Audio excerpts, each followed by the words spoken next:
And here we go. We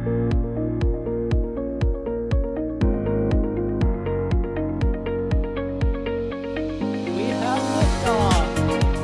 Propulsion continues to be nominal. R68 chamber pressure looks good. Doubling up. Roger, roger, planet. Water towers fly! Yes! Echo down to nominal. Flight downside FD off. Bring in FD off. Off. It's orange! 145! Oh my god! Decollage.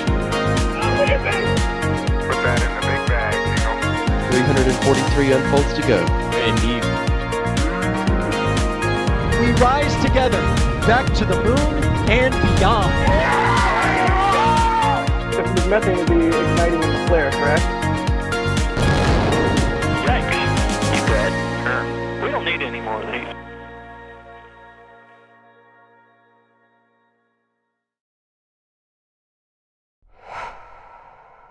Hello and welcome to another NSF live stream from Starbase, Texas.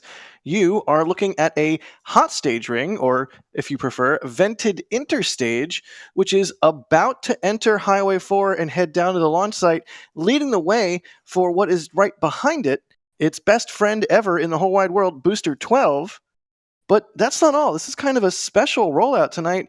We might also get a rollout of either Ship 30 or Ship 31. I'm betting on Ship 31. That's currently at Massey's.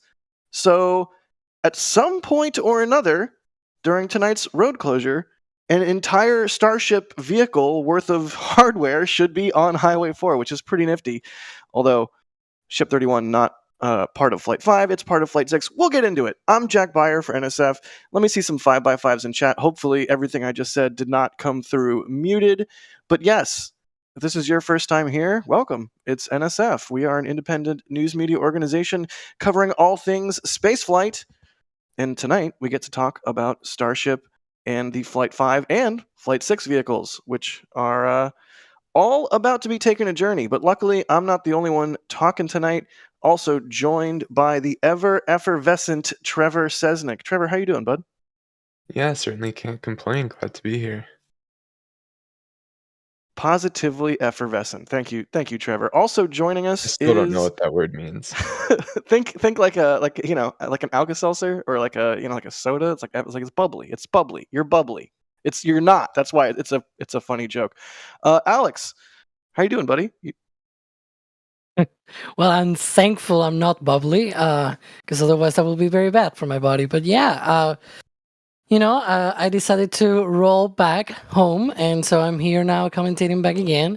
And, I'm seeing a roll of, you said, booster, a hot staging ring, like, what's the deal with all of this? Like, I was on vacation like 2 weeks, and somehow there's like potentially a full booster, like what are they doing? Oh, we'll get into it. And if you have any questions, like Alex clearly does, chat, you can type at NASASpaceflight, and your question will pop up in some software we have running in the background. Also, Carson Phillips is operating today's stream, so thank you, Carson, for staying up late with all of us. But you can see that sheriffs are moving on to Highway 4, and that is SpaceX security right there. And that is the hot stage ring ready to roll onto Highway 4 as well. So, yay! Remember, if you have any questions, at NASASpaceflight. Aw, hi Multispace, I see you in chat. What's up? But yeah, Trevor, what's going on here? Any inkling as to what we can expect? I mean, they're rolling out a hot stage ring and a booster, and Ship 30 might be soon to follow. So perhaps we get some full stack action. Yeah, I think that's the obvious explanation, is that SpaceX is hoping to get to some full stack testing here shortly. Right, they've been doing extensive work on the launch pad, especially the chopsticks. They've been reinforcing them a lot ahead of the catch attempt on Flight 5. So this were you about to say the flight attempt on Catch 5? Possibly. Don't worry about it. So what we're expecting to see on this mission is for them to bring this booster back. Well, not that hot staging ring, just the booster. So this is probably, they're going to roll this out, hopefully install the hot staging ring, install booster on the OLM, and then roll ship out and get us a full stack, and then probably go into some full stack testing ahead of flight, which is currently no earlier than late November. Not the date we want to be, not the date we want, but you know, it's a Starship flight with a catch, so we can wait. Got the X's on the high bay. It's fun. Oh yeah, the lighting up there at the top of the high bay is always nice. Little party room or whatever it actually is. So the Here we hot go. staging ring has already hit the road, and now it looks like Booster 12 is also going to hit the road. Yeah, and we'll have to keep our eyes on the Massey outpost to see if 31 moves, or the Sanchez lot to see if 30 moves. All the cards are on the table. We don't exactly know what we're going to see tonight. This is certainly a unique rollout for these vehicles, so hooray! I like new and different. But it has to be said, I have to say it just sort of right off the bat, all of the messaging, shall we say, from SpaceX that we've heard about Flight 5 hardware being ready is a little bit curious, because yeah, maybe it's very close to ready. I mean, it certainly appears that way, but this rollout, if they indeed do a wet dress rehearsal, which I believe we have some road closures in support of that, which we'll talk about here in a minute. If they do a wet dress rehearsal, that'll sort of be like the final test. Then I feel like we can all comfortably say, yes, these vehicles are ready for flight. I mean, would you agree with that, Alex? Yeah, I mean, when they said, "Oh, the vehicles are ready," and they hadn't done anything, full stack related, like not just a wet dress, but like just fire up the tank farm, do something with the vehicles plugged in, right? Because they also changed a bunch of stuff at the tank farm and things like that. So it always seemed weird to me that they had been saying that. And the reason, like, it's not that I don't believe them. It's just that usually when you put these vehicles together, there's issues popping up here and there. And so if there are issues popping up, and in this case, they will not know, without that kind of testing, they will not know whether that will pop up or not. So how can you confidently say that they are ready, right? I guess you could say that they were ready to roll to the pad and be full stacked and whatnot. But otherwise, you kind of have to actually make sure that they are ready for a launch, right? And so this full stack should hopefully clear, or at least we're expecting said full stack, I should say, because it's always like nobody tells us anything about, oh, this is the official plan, but we kind of have an inkling that they're probably going to be doing a full stack testing of sorts in the coming maybe days or weeks. So of course, until we see that happening and being successful, then of course I can say with even more certainty, of course, yes, these vehicles are totally ready to go. Because we've seen in the past, right, that sometimes the SpaceX has said, oh yeah, they're ready to go, and then they do full stack testing and suddenly the tank farm is not ready, which, sure, technically the vehicles are ready and not the tank farm. But you know what I mean, right? I think I got it that cleared out. Yeah, you got it. There you can see the hot stage ring already headed past the office building, sort of at the, I guess that would be the northern extremity of the Star Factory, northeastern extremity of the Star Factory. But yeah, rollout already well underway, and both of these vehicles are now going to be approaching our highway cameras, which should give us some additional really good close-up views. But that was a really nice view of the hot stage ring in general and of the booster. Hooray! It's a little bit weird for me. I'm just going to say it out loud. It's a little bit weird for me. I'm right now sitting in Brownsville to host this stream on good internet, and I'm not out there. So, yay stream! It feels a little bit sacrilegious to not be out there for it. We didn't know what was going to happen tonight. We didn't know it was going to be a double, triple, whatever, and it's going to end up being sort of roll situation. So it goes. One thing that really strikes me now that I've been to Starbase is, from all of these views, that Star Factory, the building in the background, kind of looks like pretty normal size. Like, oh yeah, it's a building. But no, when you're on that road, that thing is huge. The scale of everything out there is just ridiculous. And it's the one thing that, in my opinion, is really lost over video and photos in general. One thing that I usually tend to say, like, look at those chines at the sort of like bottom third of the vehicle. Yep. those are taller than Electron. And you can see that the Star Factory is sort of at the height of the, the peak, the top of those chines, which means Electron vertically, it could fit inside of the Star Factory, right? And sure, it's a small rocket, but even small rockets are big. Like it's 18 meters tall. It's like, I don't know, 5 stories or something like that, right? It's a huge rocket, even though it's small. But it's small compared to something like super heavy. So imagine how big and heavy super heavy is, right? Like the scales are just not like it's you can just not imagine that until you actually see it. Right. Yeah, Trevor, to your point, it's hard to get a sense of scale for these things. Star Factory is utterly massive, but next to such a large vehicle like a booster or a ship, it can kind of get dwarfed and look like a regular size building, which is kind of insane. Even like being out at the launch site and seeing a full stack on the pad, it's still kind of hard to wrap your head around the scale. I think booster rollouts and ship rollouts where you can occasionally be relatively roadside are about the only way to really get a sense of scale, because when they roll right past you, there's just nothing like it. I mean, it used to be you could go up to the rocket garden and stand right next to a ship and sort of get a sense of scale for those that way, but unfortunately, no longer. But yeah, let's do some questions. We're getting a lot of questions. I see you, chat. I'm looking at you. I'm reading you. A lot of questions coming in from chat as to why they're rolling the hot stage ring and booster 12 separately. Here's one from the Angry Engineer. Here's one from Magnum. Here's one from okay, there's a bunch more. You have to take my word for it. But yeah, a lot of people asking why roll them separately. Any inkling as to why, Alex? Sorry, talking while muted.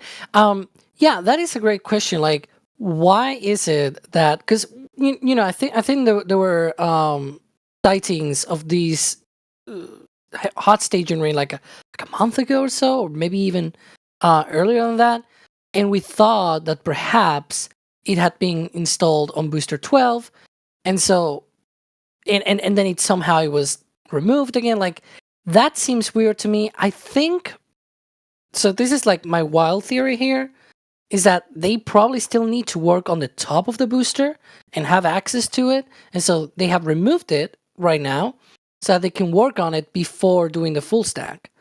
And they obviously need the hot staging ring because if you're going to do a full stack, you kind of need the hot staging ring so that, Right. then the ship can go on top. You can put the quick disconnect arm and everything just fits together, right? And once it comes back to the Mega Bay, it could maybe, also have some work to be done, or at least have access to it. Like if something happens, say with the grid fins or something like that, you kind of need that access. And instead of removing and installing that hot staging ring 1,000 times, like we've seen Booster 9, for example. So instead of doing all of that, you just remove it for the moment that you actually may. The other way around, you just put it for the moment that you actually need it, right? Right. So which is either wet dress or launch. That makes sense. exactly. This isn't the first time we've seen a booster roll out without the hot stage ring installed. Obviously, the hot stage ring was not there for Mhm. Flight 1.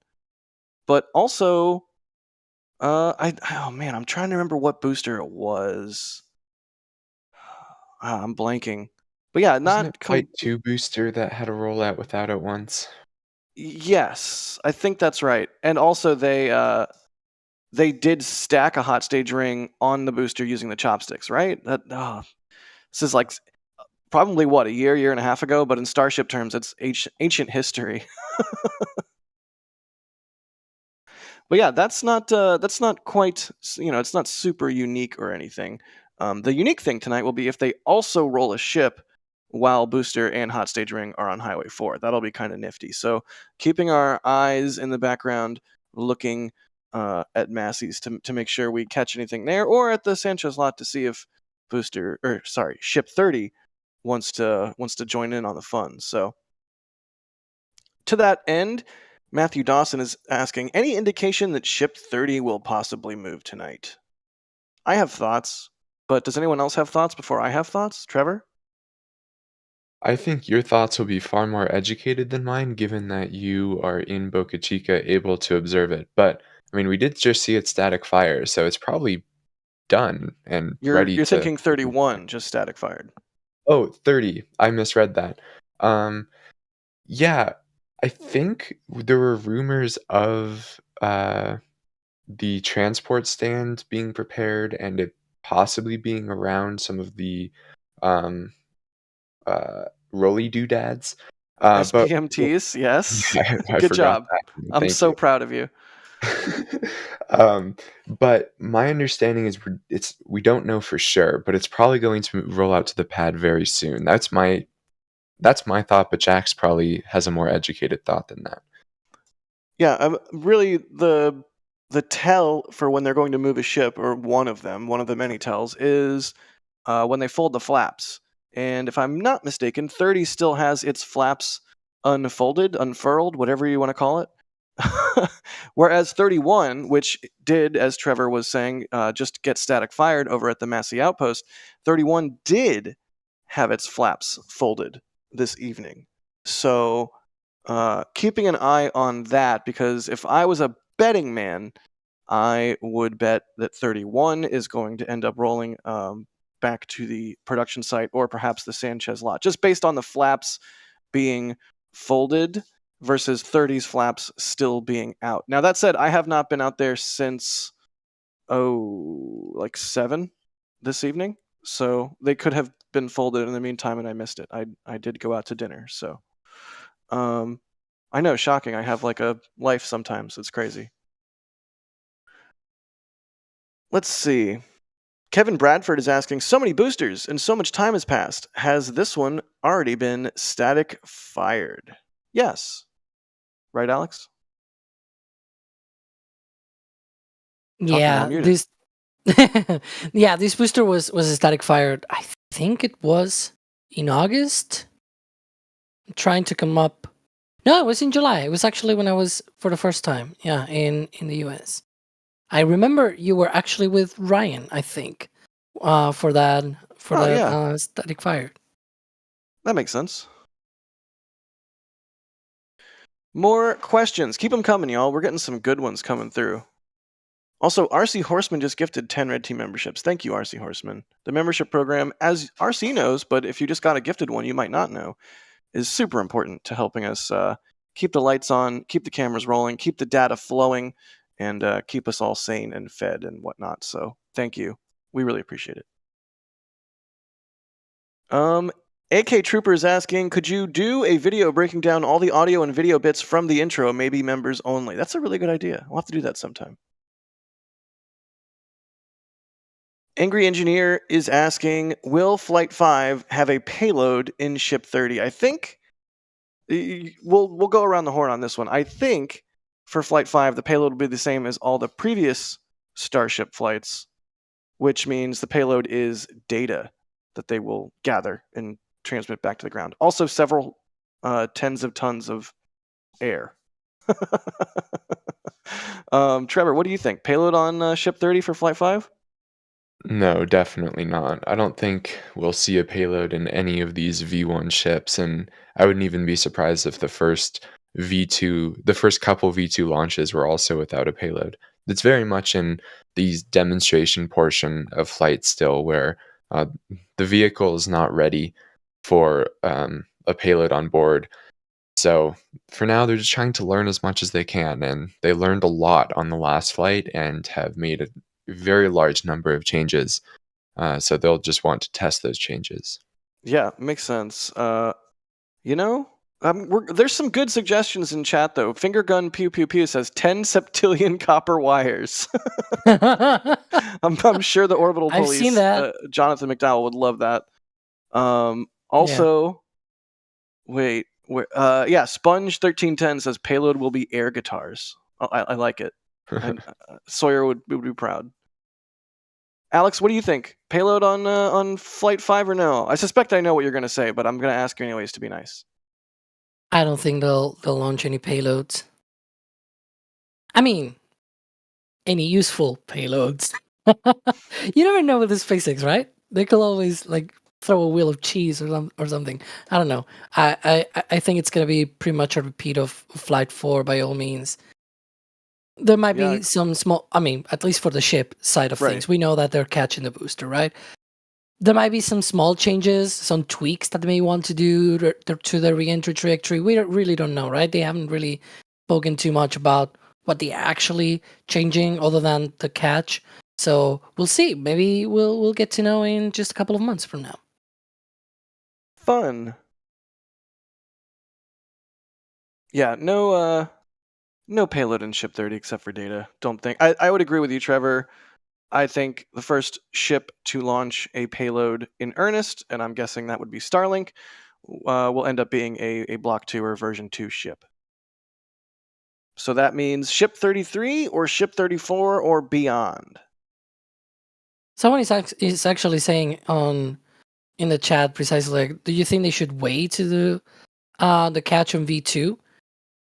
Like, I mean, for ship, it seems like that's the plan, right? Yeah, but for right. booster, For that's the the weird. booster. That's the weird thing. You can sort of touch on this, Alex.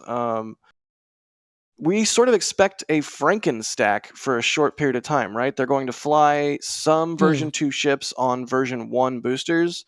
I don't believe we've seen the first version 2 booster, whereas just today we had the second version 2 Starship nose cone and payload section rolled to the high bay for stacking. So they're already building the second version 2 Starship. We have not yet seen the first version 2 booster. So there's going to be some kind of a weird mashup there. Yeah, at Which least is for a few not- flights, it's gonna be booster version 1 and ship version 2 both together on the pad, which look weird, but we'll see. This won't be the first time SpaceX has done this sort of mismatch, though. With a bunch of Falcon flights, they would fly the second stage new version before the first stage new versions. Like, for example, Block 5 second stage flew before a Block 5 first stage did. And that is also true for some of the earlier blocks. Fascinating. Yeah. So yeah, to that end, I expect. I mean, clearly they're going to go for a catch on Flight 5, and that'll be with a version 1 booster. As for ship, I expect them to start trying to catch a ship sometime into the version 2 production series for ship. But hopefully, this is a little bit of a diversion, but a lot of people are asking with the delay, why take the time to do the catch now? Why not fly now and catch later? Well, they're sort of rapidly getting to their point where they need to start making version 2 boosters, and yet they don't know if the hardware is capable of doing a catch. So it's almost the same sort of situation as the Starship heat shield revamp. It's like, how do you know it's going to work until you test it? So why would you solidify the design for Block 2 booster before you know it can be caught? Does that make sense?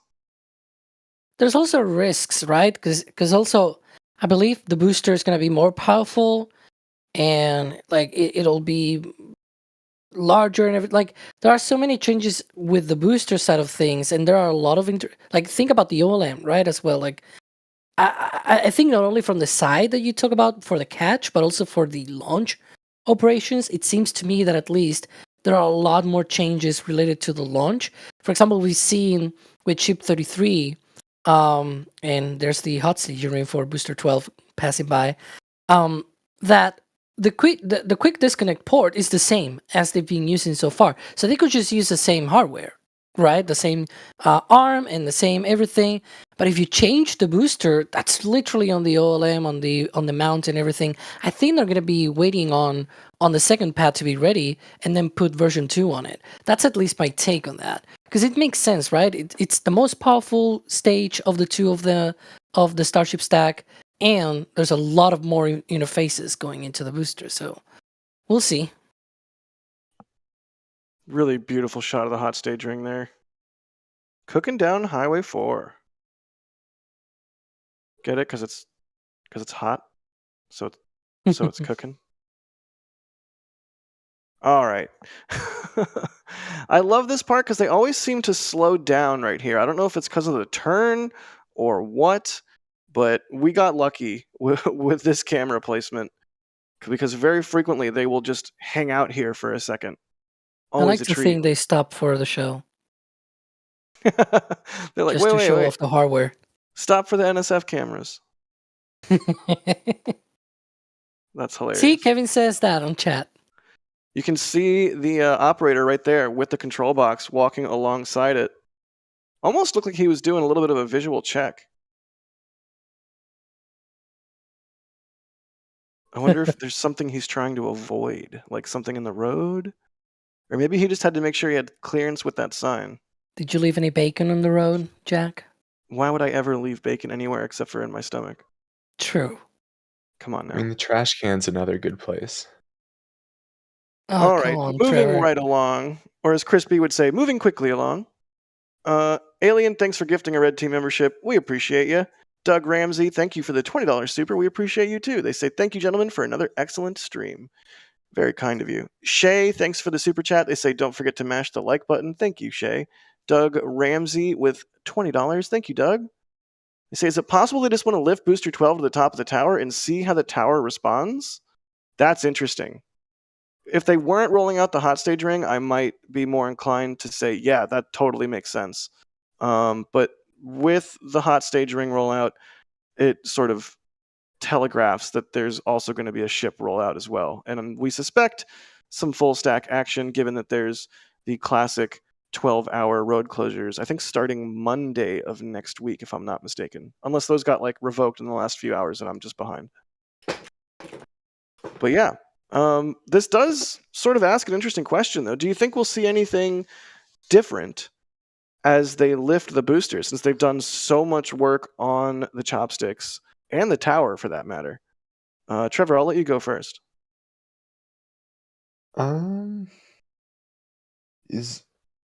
I don't know. I could easily see it being either way. Like we were saying earlier, there was a lot of work done on those chopsticks, so they do probably want to just validate that nothing was messed up during that. You know, it's a fairly tight fit, and they have to have alignment pretty good to be able to get it onto the OLM. But I don't know. I suspect it'll be for more substantial testing, probably a wet dress. Alex, what do you think? Any differences when we get to booster lift time based on all the changes to the chopsticks, or maybe some testing they want to do? I frankly don't know if they would risk damaging the booster before a launch. I think that was the whole deal with booster, well, test tank B14.1, right? We also saw a lot of damage on the lift points and everything after they tested it, essentially slapping it left, right, and center. Although, well, not on the center, but you know what I mean, right? That they tested that thing a lot and they eventually damaged it. So I'm not sure if they will try any of that similar testing on Booster 12 precisely because of the potential for any damage before launch, which will, eventually need some repairs, or who knows, maybe even render the booster just not usable for a catch, right? Maybe for a launch, because Raptors may still work, right? But maybe not the lift points, for example, in order to be able to land on the rails of the chopsticks. Right. I don't know. Well, it's a wait and see. I just don't expect it, but if it happens, I'm not gonna be like, oh, they like no. If they do test it, sure, go ahead. Deal with the risk, I guess. I don't expect any slap testing with the booster for exactly why you just said, but I mean, maybe they lift the booster like like Doug was asking, all the way to the top of the tower and sort of use it to calibrate the chopsticks and hydraulics, and I don't know. I'm not a rocket scientist. We'll see. I mean, at the end of the day, one of the things that they probably want to know is how much it bends with an actual load, right? Right. That could be a useful thing to do. They may even try to lift it like with a lift point, with the landing rails. These sort of rails that essentially, act sort of like the catch absorbing mechanism for the booster. That's where the pins eventually land on. They could, in theory, just deploy those and then try to lift the booster, then the rails go down, and once they go down, it's sort of like they are simulating the booster landing on the Right. rails. And then they go up and fully lift. Like it will probably simulate something like the booster lands, and then you have some weight on the chopsticks themselves. But that will only be useful, or actually, they will only be able to do that with the booster on the ground or on the OLM. So Yeah, makes sense. Sheriff Tracy, thank you, Sheriff Tracy, for the $10 super. They say, if I can't gift, I'll give. Thank you, Sheriff Tracy. Josh Schulten, thank you for the support. They say, what is the size of the SpaceX SPMT fleet? I wish I knew. They don't have like big race car size numbers painted on the side of them, at least not that I've ever noticed. So it's hard to say how many they have and what their capacity is for moving things around. a It's a lot good question though. or big. Sheriff I feel like Tracy, we've seen at least 6 or 7. But yeah, that sounds about right. yeah, But I I mean, would not that's a feel total confident guess, but I mean, saying, they have X many. yeah, I agree. But like, definitely more than the 3 we see involved in this rollout. Yes, absolutely. In fact, I believe Ship 30 has SPMTs under its transport stand right now. I could be wrong about that. Speaking of a ship on a transport stand right now, I think, if I'm not mistaken, we have a ship on the move right now. Chat, any guesses as to which ship it is? That's right, it's 31. 31 is currently rolling out from Massey's right now and is going to head back, presumably to either the Sanchez lot or the production site. That is So- Flight 6. So Just that's two completed a static fire SPMTs test. underneath 31, one SPMT underneath the hot stage ring, and 2 SPMTs underneath booster 12 there. So 5 minimum? And surely Probably they have more more. than that. Yeah. Also, it's kind of weird to say, like, that's 5 SPMTs because they are, the M in SPMT is modular. Modular. So yeah. it sort of depends on how you put the Lego blocks together. And It probably that's- mostly depends on how many of those little generator, like the engine things that you see on the back that don't have wheels. I believe those are like diesel powered, like diesel electric generators. I could be wrong, but I think that's how they work. I think they're electric vehicles in that way. So it probably depends on how many of those they have more than how many, sets of SPMT modules they have, if that makes any sense at all.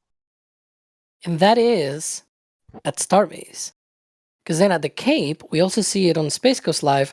They have a bunch more. We've seen them roll out, things like the tower sections when they build them at Roberts Road. We've seen them use SPMTs also to roll boosters, second stages, you name it, right? So there's a bunch of SPMTs in SpaceX's inventory, not just at Starbase, but at the Cape. And I assume that probably even at Vandenberg as well. Yeah, that makes sense. Chad is saying it's diesel-powered hydraulic. That makes sense, I suppose. Thank you, chat. Sheriff Tracy with another $20 super chat. Thank you, Sheriff Tracy. They say 10 and not enough. Must give more. Thank you. Astro Knucklehead, what's up, man? Gifting 5 Red Team memberships. Booster 1058, gifting 1. Bideford, hey Bideford, gifting 10 Red Team memberships. Shay gifting 5. And good old Moldy Space. Hey, Moldy. Saying, what do they of in the cold ring out of hot stage? I think I just my got God. dumber. Thank you, Moldy Space. Oh my God. Wow, so Ship 31 isn't on Highway 4 yet, but timing might just line up to where we have a full Starship stack worth of vehicles on the highway at once. Although, unless they surprisingly roll out 30 tonight as well somehow, it's Flight 5 and Flight 6 vehicles sort of split between booster and ship. Because again, 31 is going to be used for Flight 6. Booster 12 is going to be used for Flight 5, and hopefully will be the first booster to be caught. Scott, What do you think the chances Go ahead. that they catch the first one? Fairly high, honestly. I wouldn't put it past SpaceX to just nail it on the first try. I think there's two things that I factor into that statement. One is that SpaceX in the past has surprised us with seemingly making easy work of extremely complex tasks, whether that's landing a booster on a barge, whether that's reusing fairings, whether that's Starship surviving reentry on Flight 4 and almost hitting its splashdown point dead on. Also, by the way, the booster hit its splashdown point dead on. So I don't put it past SpaceX to be, sort of surprising in that way. The other thing is I really don't think that they would go for it unless they were reasonably confident that they could do it. And then there's also a whole bunch of math stuff. I don't know. You could probably speak to that better than I could. But basically, the larger the vehicle, the easier it is to sort of balance it on the thrust of one or several engines, because the conservation of angular momentum or something that I don't actually understand. I'm just saying big Moment words. of inertia. There we go. Moment of inertia. Hey, I was close. You were close, like right Something about momentum. right realm. Yeah. But yeah, that is sort of my answer, Trevor. It would not shock me if they nail it on the first try. Alex, what do you think? Do you think they'll nail it on the first try? I'm not so sure. I think there's a good chance that it ends up like, it will be hilarious if it does an SN10 kind of thing where it sort of somewhat lands on the chopsticks and then it's somehow blows up or something. That will be probably a win-win for everybody, because those that want to see Starship exploding, it will explode. But those that want it to succeed, heck, it will have landed on the chopsticks, right? What more can you ask? So that will be funny. I'm not really wanting that to happen, but it will be funny. Let's be honest. I think there's a good chance it fails, but it doesn't, cause, like, one of the things that I see, especially in the comments, and I've read this right now in chat, is about the damage to the tower and things like that. We often talk about how very accurate Super Heavy needs to be to land on the chopsticks, but that also means that it needs to be very accurate to damage them, because it's a very small target, right? It's not like a landing pad. Imagine, remember SN8, for example, when it failed the landing, it did the flip and everything, and it crashed and cracked the landing pad. The landing pad was huge, right? There was a lot of room for that thing to just damage the landing pad. The chopsticks, well, they're there, but relative to the size of Super Heavy, it's not really that big of a location, right, for the booster to hit. So I guess that kind of plays as well into how much damage they can make and everything. I think even if it fails, I don't think we'll see a lot of damage. It's more likely that we'll just see a crater on the beach or something like that.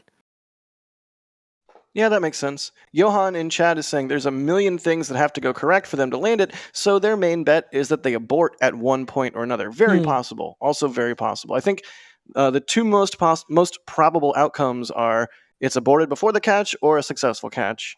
And then, of course, the third most probable outcome is that they attempt to catch and it goes awry in one way or another. Which I really don't think it going awry would be that problematic. Well, Like, hold on to your hat. Hold on to your hat, Trevor, because we have. I'm holding. All right, you're wearing a hat, right? It's a rule. We have to wear hats on NASA spaceflight streams. Is a headset a hat? Yes. It goes on the head. Okay. Also, technically, a hot stage ring is a hat. Don't at me. Is a hot like a hat? I'm not. I'm going to ask this question because it's a good question. Christopher Peterson says, what do you think are the failure modes if the catch does not work? Break the tower, smash the OLM, nuke the chopsticks, RUD, which of course means rapid unscheduled disassembly. So Trevor, now you can complete your thought, because this is sort of where I wanted to go with this. Okay, I'm glad I was holding my hat. Yeah, you may let go of your hat now. All right, it fell off. Yeah, so I mean, I think it'll be several of these probably. I think it would probably break the chopsticks and have a RUD.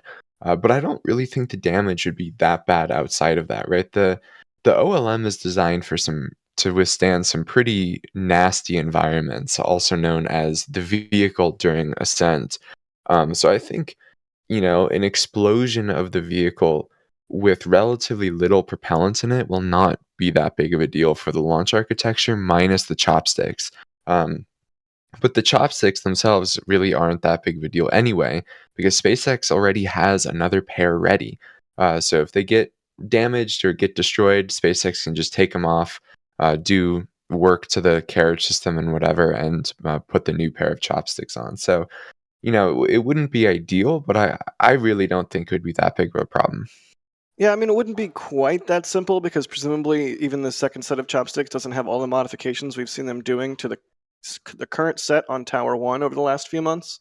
But I generally agree with your point. I think that really the only thing I would be particularly worried about, and I feel like I've been saying this for years now, in terms of a booster catch attempt, is the booster just sort of pile driving straight into the tank farm. That would be very, very, very bad, because then you're releasing a whole bunch of extra propellant. Then you're taking out critical infrastructure that they don't have duplicates on hand of. Yeah, that would be not so great, but surely they would abort before they get to that point. So in the other circumstances where the booster hits the tower, or doesn't hit the chopsticks just right and sort of falls and roasts the OLM, I mean, like you said, Trevor, it's going to be mostly empty. It's basically just a giant steel can at that point. And I'd be more concerned, honestly, about the mass of it than I don't even think it would explode. I mean, an explosion's possible, sure, but what was it back when? Was it Amos 6 when it exploded on the pad? I think Elon tweeted something to the effect of like, it wasn't an explosion, it was a fast fire, it was a conflagration. It's like, okay, Mr. Hair Splitter, but no, but it's a meaningful difference to point out, and I think the booster failing to be caught and the little remaining propellant in it sort of burning off in a big fireball, like that's not the biggest deal. Whereas when it's an explosion, when there's a detonation, something like that, like we saw with the Booster 7 spin prime incident, shall we say, observation, I don't know what you want to call it, that was very energetic. So like if you took the amount of propellant that would be in a landing booster and somehow got it to mix perfectly and then ignited it so that it detonated, yeah, that could do some serious damage. But that's not a failure mode I necessarily expect. So really only worried about the booster hitting the tank farm. Alex, what do you think?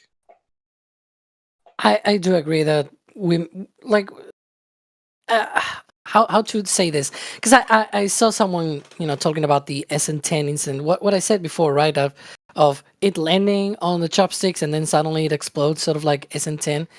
And the way that I can see something like that happening, like say it lands a little bit wonky and whatnot, and it develops a leak or something because of the the reentry forces or whatever. Like this will be just probably the third time you can probably say with confidence that Super Heavy has gone through entry, right? Because Flight 1 and Flight 2, those boosters exploded, whereas Flight 3, Flight 4, and now Flight 5, that will be the third attempt to actually go through entry and hopefully being successful. So we don't know how much damage that produces on the engine section. We saw bits of like stuff coming out from the engine section when both 10 and 11 tried to land.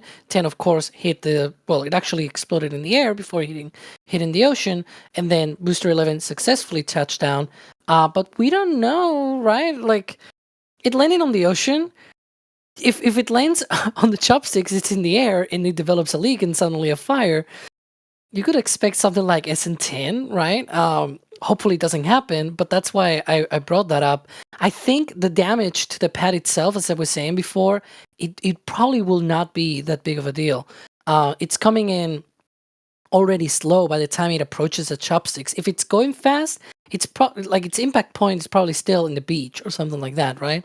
And if it fails around that point of time, then it'll hit the beach, and so it'll be just essentially non-damage to the pad, in my opinion, at the very least. I do agree with you, though, that if it hits the tank farm, it's going to be a longer time to recover for the next launch. Can we take a moment to appreciate the SPMT operator for the hot stage ring? Basically, like high stepping or like running backwards there at times. That's really remarkable. Like, talk about multitasking. I could never. Does the Apple Watch have a workout of like walking an SPMT down the road? I think that would just count as an open-ended outdoor walk. But yeah. I mean, they should factor in extra calorie burn for all the work your brain is doing to ensure you don't damage this critical spaceflight hardware, which is sometimes crazy that I have to like really remind myself, like, yeah, you've seen this a lot. We've seen these things roll out a whole bunch of times now over the years, but this is part of a spacecraft, which is wild. Just taking a casual stroll down Highway 4 towards the beach. You love to see it. Well, hopefully not directly to the beach Yeah, that would be bad. itself. The beach is still hosed from all the different storms that rolled through, Francine and the subsequent ones. Do not recommend driving on the beach right now. Yeah, Kevin in our back channel says it might get stuck in the sand like D on our road trip stream. Classic. Jay West is asking, on the flame trench, Das has said that the FAA is not stopping another launch just like Flight 4, but Jack just said the catch is necessary to move forward with version 2. Care to elaborate? Sure. It's not literally necessary. I was making the case as to why SpaceX wants to do a catch now, because it would make sense to firm up any design changes you need on booster version 2 before you start getting into production on it in earnest. That said, SpaceX could fly tomorrow, well, assuming the pad is ready and the tank farm is ready, if they follow the same profile as Flight 4. And of course, a lot of people in the comments or in chat, I'm sure, are going to ask, why would they do that? That doesn't make any sense. They've already done Flight 4. Well, there's other things they could test, right? They could test the upgraded heat shield. They could test the payload bay door again. They could test in-space Raptor relight again. They could just gather more data in general and verify their models further and gain confidence that when they do try a catch for the first time, it actually has a very high likelihood of succeeding. So, yes, they could launch again if they follow Flight 4's profile. They got a multi-launch license from the FAA for Flight 4 style launches. So yeah, I just think, in a way, despite all the fuss that SpaceX is having to go through regulatorily, I don't know. Did I mention it's almost 1 a.m. here? Despite all the fuss they're having to go through, it makes sense that they want to get it done now because they're ready to move on to the next version of the booster, and it would make sense that they want this data so that they can inform how they design and build that booster. It's also worth mentioning as well that once Flight 5 happens and the catch happens, what then for Flight 6, right? Right. We're gonna be in the same thing. Like a lot of people saying, why do the repeat of Flight 4 when they can do the catch? Okay, but what happens then? You do the catch on Flight 5. What else do you do on Flight 6, right? And then, you could do a relight. You could do, and it's like, well, you could also do that on Flight 5 and do the catch on Flight 6, right? Like the same thing could be swapped as well here, right? In that sense, that's at least my take. Where, one flight off, in my opinion, at the very least, it doesn't seem like a big deal. I think it's much more important to move on to version 2 of the ship, get those tests done, and especially, if it's actually eventually going with Raptor 3 as well, get some flight data out of that, and then, do booster version 2 later down the line. We don't know when.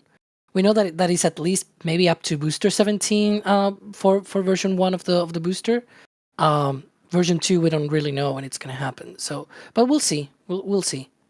It's going to be really interesting to see what plans SpaceX has for future flights.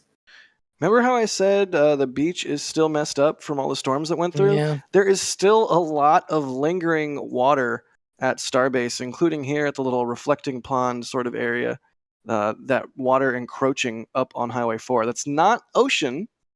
That's just sort of, I hate to say it, stagnant water. That's just sitting there in a massive puddle. But interesting extra little water hazard for the SPMT operators to have to handle. And we're going to get some great views of this hot stage ring as it goes directly by Danger Trailer. Also, fun fact, you see that Civil War trail sign? The Battle of Palmetto Hill which I believe it was the very last, if not the last battle, or close to last battle of the Civil War, was fought right off of Highway 4. There's a whole bunch of history in the area, including a bunch of Civil War history. So, fun fact. Wow, we can see up underneath it. That is gorgeous. Hmm. Fantastic There, views. to the right. Now it's eclipsing the lights. Oh, I love that shot. Stay there, please. we need that for the booster when it rolls by, so that we can see the boosters. That light is very annoying. Yeah, do we think the booster's going to have booties on the Raptors? I suspect it will. It probably will. They like the Raptors, cozy and everything, and protected. Don't forget, always protect your Raptors. Let's do some more questions. Pixel Jellyfish is asking, will Ship 30 be rolled out anytime soon? I suspect very soon. Maybe as soon as like this weekend. Well, I don't know. What do you think, Trevor? Yeah, I think it'll probably be this weekend. I would be surprised if we don't have a full stack within the next few days. It seems Same. like it would be, especially with the closures that have been posted, it definitely seems like SpaceX wants to get full stack testing done. Why they want to get it done is not super clear to me. Maybe they just want to be like, hey, FAA, we have a full stack on the pad. Can we speed this process up? In which I doubt that will work, but who knows? No, that's not how it works, unfortunately. But I've been sort of avoiding it. I'm just so tired of talking about all this FAA stuff. You better We made a believe that video. there's going to be at least one tweet from SpaceX of the full stack that says something along the lines of like, we're ready, but we're not allowed to launch yet, or some, there's that tweet is going to happen. They surely want to test the two vehicles. They surely want to get the full stack testing out of the way so that these vehicles are in fact truly ready for flight. But I think that PR sort of posturing will also be a part of it. Wow, they're actually going through the water. Look at that. What if hydroplanes? No, it's a hydro booster. I was thinking the same. And really, it's Methalox, not. I don't know. I'm done. I'm done with this joke. I abandoned the joke in the middle of it. You can really see how all of the wheels on the SPMTs are able to sort of be independently turned and sort of raised up and down in order to make sure the platform stays level. Really, a really cool piece of technology. And it's like they're washing the wheels at least. Commercial and off the shelf too, which is really neat. They don't have to have some kind of crazy expensive one-off booster transporter. No, they just have a transport stand and some SPMTs. Hooray.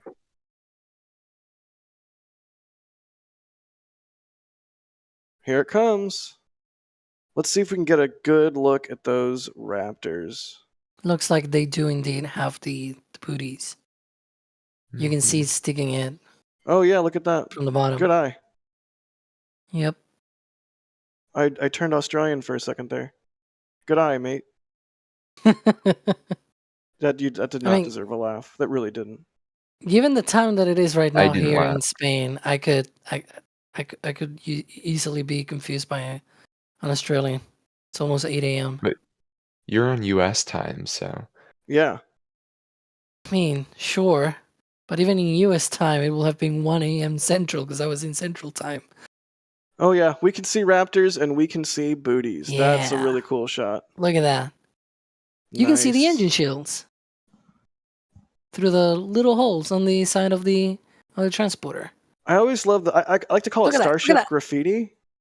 Between All the the little 17 and writing 18. everywhere on all of the hardware, like the little scribbles from the engineers. Always love to see that. Oh, Zoom More out, zoom out. zoom. That's too much.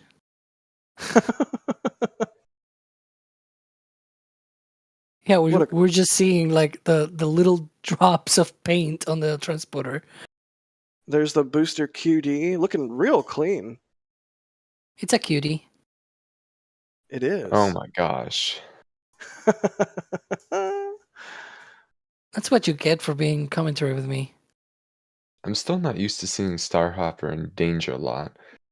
I'm not either, and I love it there because it instantly creates a whole bunch of new angles and ways to shoot the launch site. So it's been really nice.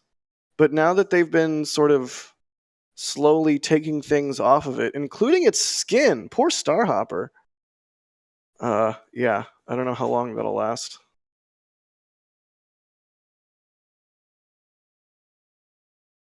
Rory in chat's asking, stacking tonight? Maybe. Wouldn't surprise me. Or like sunrise stack, entirely possible. So to see there the heat shield of the engines, and even one of the booties.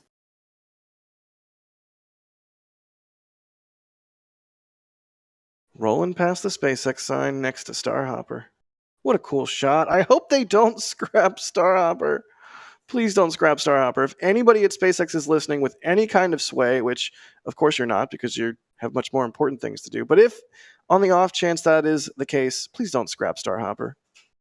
It would be funny if they put on lights like the one from the SpaceX logo on the right. Maybe a big X on it. Who knows? No, I don't like it. I don't even like No. it without its shiny, like chrome skin. It feels wrong. Well, that's its true skin, because they remove all the I call it the aluminum foil because it Yeah, was but that pretty was much there for when it launched, so it's not like it's superfluous. It's integral to that skin had Raptor first flight heritage.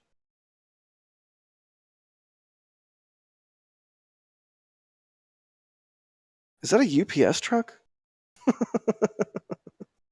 I think. No. I'm kidding. No. I'm just It did being look delivering like the the right checks for color the for a FA. second, didn't it? Cool. Let's do some more questions. Scott Harrod is asking, will Flight 5 do a Pez dispenser door test? What do you think? Will we see a door test on Flight 5? Trevor, go first. My guess is probably not. I think they'll want to minimize the stuff on orbit, just like they did on Flight 4, so that they can guarantee that they are in the right attitude for reentry, since that's still the main thing that they're trying to nail. I suspect if they get through flight or get through reentry in a more ideal sense than they did on Flight 4, as in not having a flap that's barely on there, then they'll start adding that stuff back in on Flight 6, 7, 8, whatever. They also are changing that for version 2 as well. Yeah, The completely Pez different door, dispenser, right? yeah, I believe the dispenser itself is the same, even the same size. Even though we've made videos about this for Starbase updates where we explain that version 2 it has a shorter payload bay section, but the Pez dispenser, the dispenser itself, is sort of the same size and it just goes into the nose cone section. That I believe is pretty much the same. But the door itself, it seems like has changed a little bit at the very least. Sort of the geometry. It looks, Right. in the greater scheme of things, it kind of looks the same. But there are little bits here and there that have changed. Perhaps Right. And if to you make didn't it easier to open. if you didn't know that, then you have not been watching Starbase Update every week, which you should, because we've gone on a couple deep dives at this point on Block 2 ship and sort of how that's all going to work out and the changes that we've seen so far and etc. But look, I want to take a moment here. I think timing has worked out. It looks like Ship 31 is on Highway 4 in earnest, and Booster 4 is also still on Highway 4, has not yet turned into the launch site, although it's about to do that right now. We have a entire Starship full stacks worth of hardware on Highway 4 at one time for the first time ever. That's neat. Even though it's two different full stacks. I know. Exactly. I know. The Thank important you. clarification. No, it is. Thank you. Cool. So we'll keep our eyes on 31 and we'll also keep our eyes on Booster 12. Speaking of Flight 5 and Flight 6 vehicles, Dylan is asking any guesses on how long after Flight 5 it will take to launch Flight 6. I'm going to make this question a lot easier. I'm going to say successful catch or successful abort of a catch. How long do we think it'll take them to fly Flight 6? We're basically strictly talking about pad refurbishment time, not like recovering from a RUD on a catch time. Trevor, go first. Mhm. My guess is 6 to 8 weeks, somewhere in there. I don't think it's going to be super fast yet, even if the hardware is ready.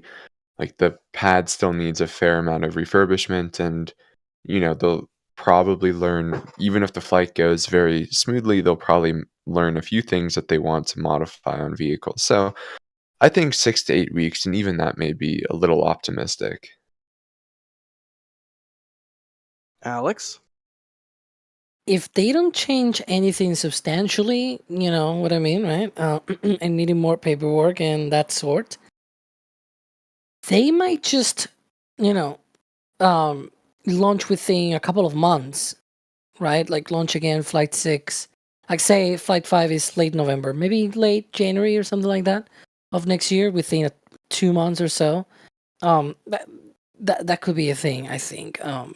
Mike, see, now I'm gonna throw to you another question. I know you probably have your own answer for this one, but I'm gonna throw you back another question, which is, what about Flight 6 to 7? Because 7 is the first version 2 ship. That's too like- far out. My brain doesn't work that far out. Get a better brain. I think that there is a fair chance that the gap between 5 and 6 could be relatively, I'm using that word deliberately, relatively short.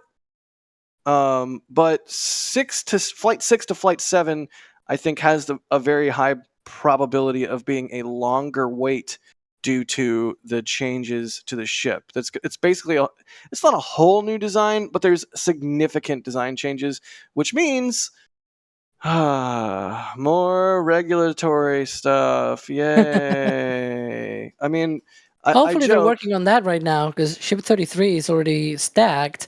So SpaceX, get that paperwork through. You'd say that, Alex, but those recent fines that the FAA levied against SpaceX for Falcon 9 activities sort of leads one to think that SpaceX, if I may dare to say something less than sparkling gold here, it seems like in a lot of ways, in the same way that the hardware is ready right around the time that they're ready to use it, it seems like they do a lot of these regulatory filings sort of right when they're ready to use. Yeah, late. Let's just say it. Late. Yes. Late. There's a timeline and a process, and they often don't follow that. Yeah. Even when seemingly it would be trivial to do so, but I digress. I think SpaceX is just moving at such a high pace compared to a lot of other entities, and yes, absolutely. Yes, and I suspect the FAA in part is not super used to dealing with that, and in part SpaceX is assuming that everyone else is working at their pace, which is unfortunately not the case. Yeah, that's a reasonably fair assessment, I think. I mean, this is my opinion, right? Anyways, I want to talk about fun stuff. I want to talk about the future of spaceflight. I don't want to talk about Flame Trench. Yeah, we can get salty about this on the Flame Trench, and trust me, we will. Which is, of course, our informal Friday sort of hangout session. So check out the Flame Trench tomorrow, which is, I guess, now today. Oh God, what is time? You could say, Jack, you all bring the popcorn, we'll bring the salt. There you go. Nice. How long were you waiting to unleash that one on the world? Not very long. I actually thought it about on the fly. Nice. Hartley Saunders 2. Thank you for the super chat. They say, could Starship finally go orbital under the current license? It is yet to complete an Earth orbit. This is all for you, Alex. You're the one that knows more about the regulatory side than me. If we take it by heart, right, word by word, it doesn't look like it. It's just, the thing launches and then lands on the ocean, and that's about it. Like, even when they were trying the relight, the profile for that did not intend to to orbit either. Like they were on a suborbital trajectory. It was true though that the burn that they were doing for the relight was gonna raise the perigee, but it was not gonna actually put it into orbit or anything. Right. Yeah, I mean, I suspect we won't see a Starship do a full orbit until we see that successful in-space Raptor relight. So perhaps if everything goes great on Flight 5 and they catch the booster, Flight 6 will follow a very similar profile with a booster catch and with the ship doing an in-space Raptor relight, maybe some door tests. But I mean, really, why do you need to test the door on a V1 ship when the door is changing? So maybe just Raptor relight. And maybe not even that. Maybe they're going to save that for Ship 33, given that it's going to have upgraded Raptors. I was channeling my best Scott Manley right there from when our Flight 4 stream. He said vacuum Raptors. I was trying to do upgraded. I just don't have the Scott Manley voice. I wish I did. Robert Ward, thanks for the support and the kind words. Booster 1058, thank you for the money towards Trevor's Bacon Fund. I know he appreciates it so much. Jacques. I can't Nice eat name. bacon, thankfully. Like, you literally can't? Yeah. Like, will it kill you? Not kill me, but it will cause problems. Good to know. Note to self, sneak bacon in all of Trevor's food. Jacques, good name there. They say, if we get a wet dress rehearsal on Monday, will the Flight 5 patch drop? I believe the Flight 5 patch is going to drop when we get a full stack. So before that. Yeah, but it'll be before that, assuming wet dress on Monday. Although there is a 12-hour, 8 a.m. to 8 p.m. closure on Monday, which very likely is for some sort of full stack testing, whether that's a mini wet dress rehearsal, a wet dress rehearsal, or what remains to be seen. I guess that's a fun question we could hit. If they'd go for a wet dress with the full stack, do we think it'll be a full wet dress or a mini? Because we've seen them do sort of both, right? Alex, go first. Take that, Trevor. I really have no idea. I'm gonna be very open here. I have no idea. They could just do both, right? Do one first, and then the next day or two, do the other. Because why not? It's SpaceX. They've done that in the past, where they may do, especially since they have done a lot of the, changes to the tank farm recently and things like that. They have added new tanks and whatnot. I can see them just saying, let's just do a partial first. Try to, get a handle on how all of these new stuff works, if it works correctly, if there's no issues and things like that. And then we'll roll over and do a full wet dress rehearsal. I can see that happening. But we'll see. They could also just go straight to a wet dress. Did you turn into Chris B for a second there? It sounded like you said rehearsal. I was trying and struggling to not choke on my own saliva. Yeah, because sometimes buddies tend to be that dumb. Yeah, I'm sorry. Trevor, what do you think? Sorry, what was the question again? I got distracted by the saliva comment. Oh my god.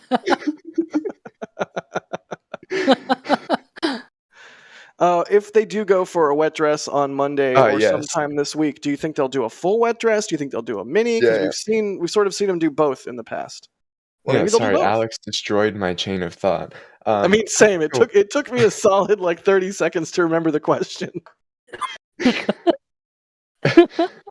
My guess, I think probably full, but who knows? It could easily be mini.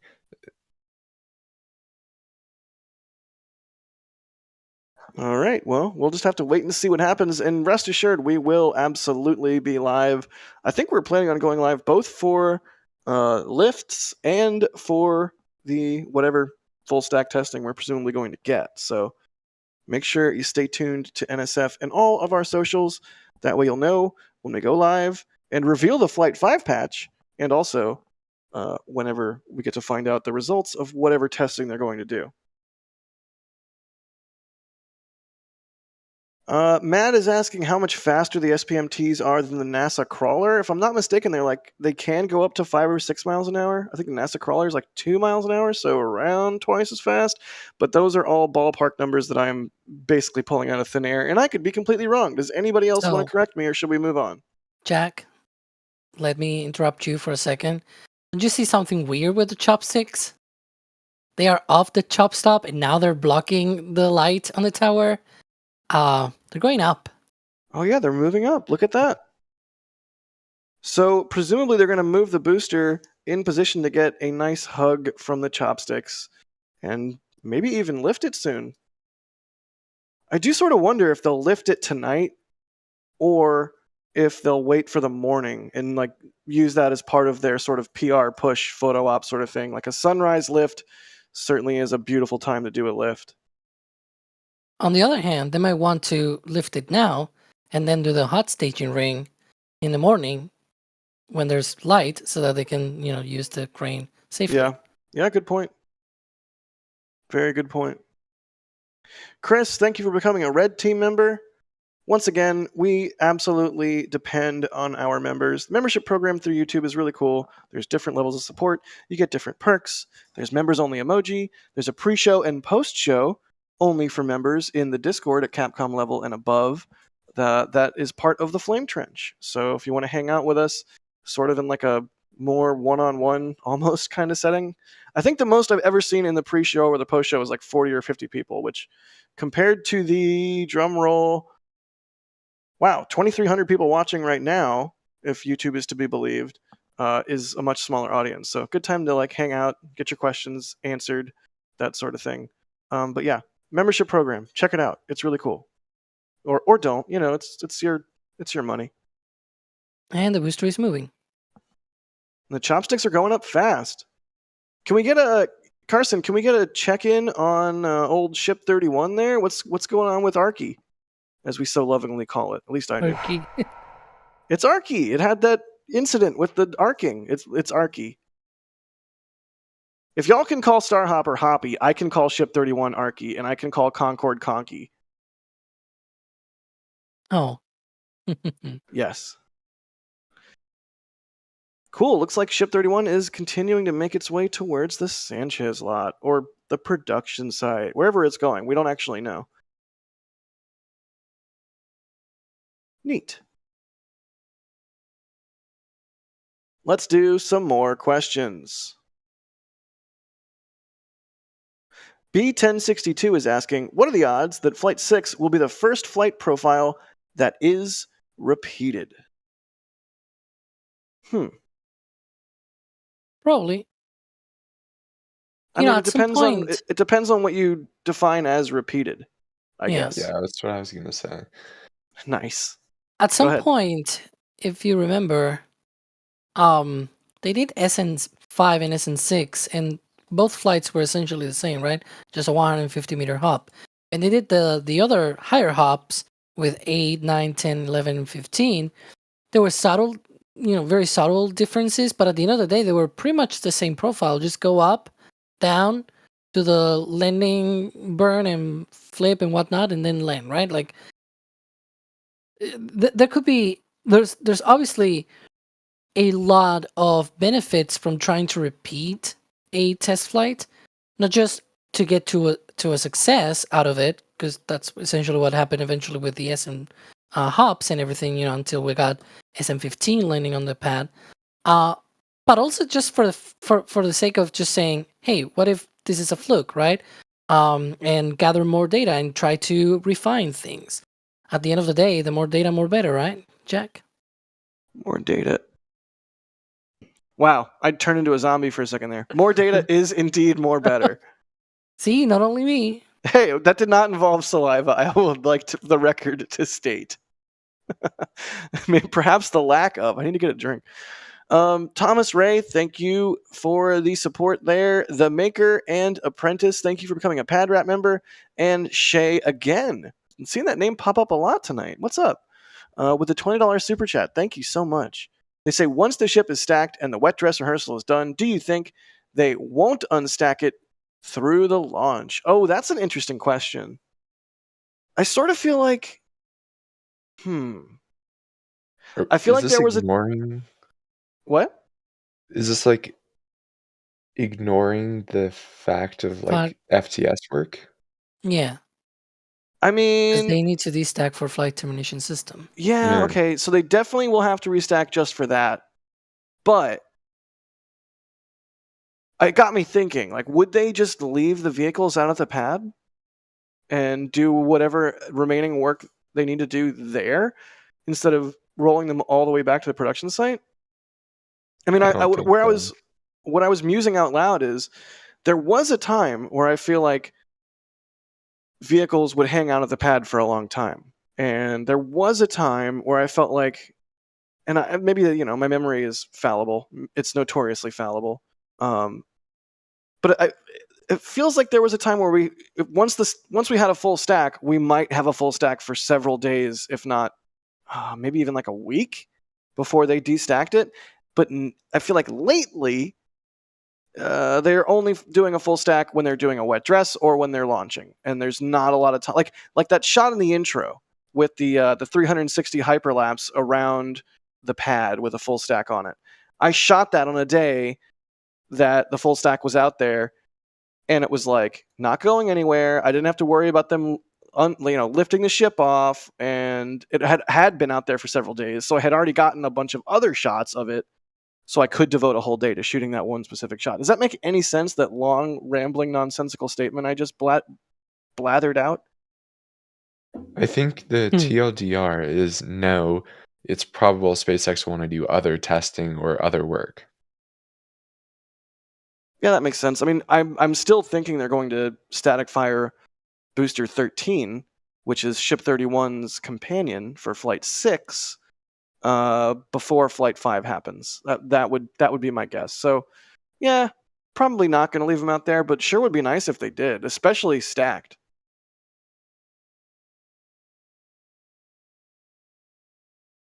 It would be cool if they did, because it is such an awesome thing to have a full stack at Starbase. It really is, and when you see a full stack, as cool as Starbase is, aside from vehicles rolling past you on the highway, there really isn't any other site to compare with at Starbase. Like, it's just a full stack rocket sitting out there, and you're on the beach a couple hundred yards away. Just like, how is this a public beach that I can sit at? That is peak Starbase. So yeah, as much as I want to see Flight 6's booster, that's Booster 13, tested before Flight 5, I also wouldn't be mad if these vehicles hung around the pad for a little while. Snot Garden, thank you for the super chat. They say, I'm scared for Flight 7 because 789, and then they used a bacon emoji. There, I said it out loud. You paid $20 to support what we do. Thank you. Therefore, I read your silly thing out loud. I hope you're happy, Snot Garden. I wish we had the groan effect. That would be nice. Josh Schulten, thank you for the support. They say, have the chopsticks always had those lights on them? Yes. Mr. Burns, yes. Yes.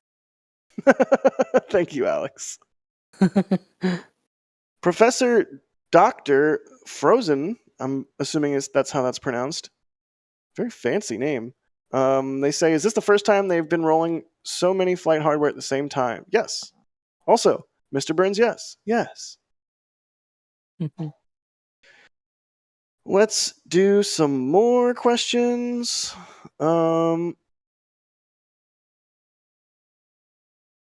What is asking, has Highway 4 been reinforced to carry all the heavy and numerous vehicles going to and from Starbase? No. There is no Mr. Burns no, but yeah, no. Highway 4 is atrocious. And within the last year or two, SpaceX, and I believe it was just Cameron County, but Cameron County did resurface a portion of Highway 4 from essentially the beach all the way to the Massey Outpost. So in that section, it's mostly fine. However, between the Massey Outpost and Brownsville, it's brutal. Like, it's bad. Like, there's potholes that if you hit them at the speed limit, in the wrong way, you can just like completely roast your suspension. It's not. If you come to Starbase, one of the things I always tell people is please be safe, please drive carefully and vigilantly and defensively, because you never know when an animal's going to jump out in front of you, when a car is going to turn out from a hidden drive, or when there's just a gigantic frickin' pothole coming out of nowhere. It's Highway 4 is a doozy, and I eagerly await the day that it's not quite so brutal.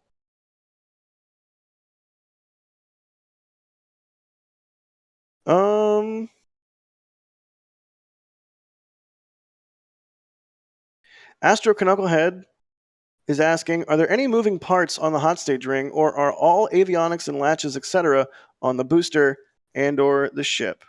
This is an Alex question, if I've ever heard one.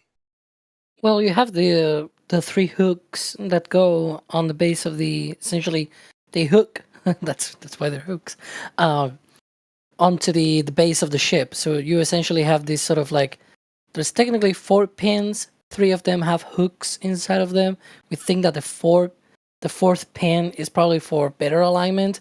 They had issues in the past with the alignment of the stack, so just throw another pin in. That sort of helps him to align the 2 vehicles better when they set down the ship on top of the booster. But yeah, they have that. I believe that's essentially all they have. However, if you think about separating the hot staging ring, how do you do that when you are in 0G essentially, right? Like, you open the hooks that connect the hot staging ring to the booster, because it has a very similar interface that, the hot staging ring to the ship. Those 3 hooks are also present on the top of the booster. What do you do when you want to separate that? Well, SpaceX did a very nice trick, which is essentially just put some pushers. Some pneumatic pushers on the top of the booster, similar to how they separate stages on Falcon and everything, and just push away the hot staging ring. We thought at one point that what they will do is just open the hooks and let the hot staging ring float away, as they are sort of doing the flip for after the boost back burn ends, and the booster needs to flip back again to face backwards towards the launch pad. But they did not do that. They actually just used pushers, which is funny, because they don't use pushers for stage separation, but they do it for separating the hot staging ring. I feel like that's very ironic. You got to get rid of it somehow, right? Until the time that it becomes integrated with the booster. Lenny James is asking, is Danger Lot public? Nope. Please do not trespass on Danger Lot. It is private SpaceX property, and it is very clearly delineated. Like, there's a lot of signs that tell you, do not go here. I mean, you can walk pretty darn close to it, but Danger Lot itself, not public.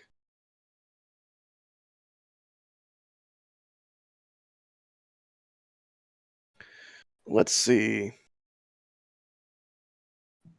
Earlier when we were talking about how long it will take after Flight 5 for Flight 6 to happen, Johan was mentioning that they need to rebuild Ship 31's heat shield. Yes, but that only takes about a month only. So I don't see that as being a long pull. Sausage is asking what happened to Danger Van.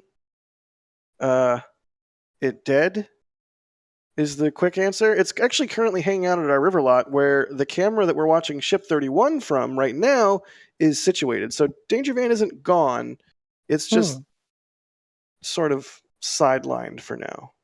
Looks like hopefully we get to do something cool with it in the future.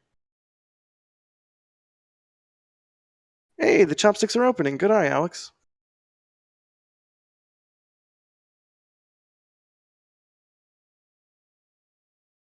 All right, so we should see now, as the chopsticks open up to receive the booster sort of roll in between them, and the chopsticks will sort of nestle up to the lifting points, right? Yep. Sweet. I wouldn't be surprised if they just leave it there for a bit, and maybe like at 5 a.m. or something, they lift it, put it on the OLM, and then, I say just 5 a.m. as as if I was say like 4 or something. I just imagine Right. that based at least on previous lifts, it usually takes a few hours to prepare, and it's 1:20 a.m. Central, about to be just a few seconds from now. And so, add maybe a couple of hours just for good measure, and you get to eventually like 4 or 5 a.m. And then I can see maybe in the morning they lift the hot staging ring, they put it on, roll Ship 30 tomorrow, and have a full stack on the weekend. I don't remember even know right now when tomorrow is. But yeah, tomorrow is Saturday, right? Well, it's tomorrow it's right already now because Friday. it's Friday and I haven't slept yet. So Yeah. it is currently tomorrow, but Yeah. literal tomorrow, yes, is Saturday. Time is a flat circle. Yep. That. Josh Schulten, this is a really cool question, is asking, what camera angle do you want to see from SpaceX during Flight 5? Ooh. Chopsticks. And also, Josh, thank you for the super chat there.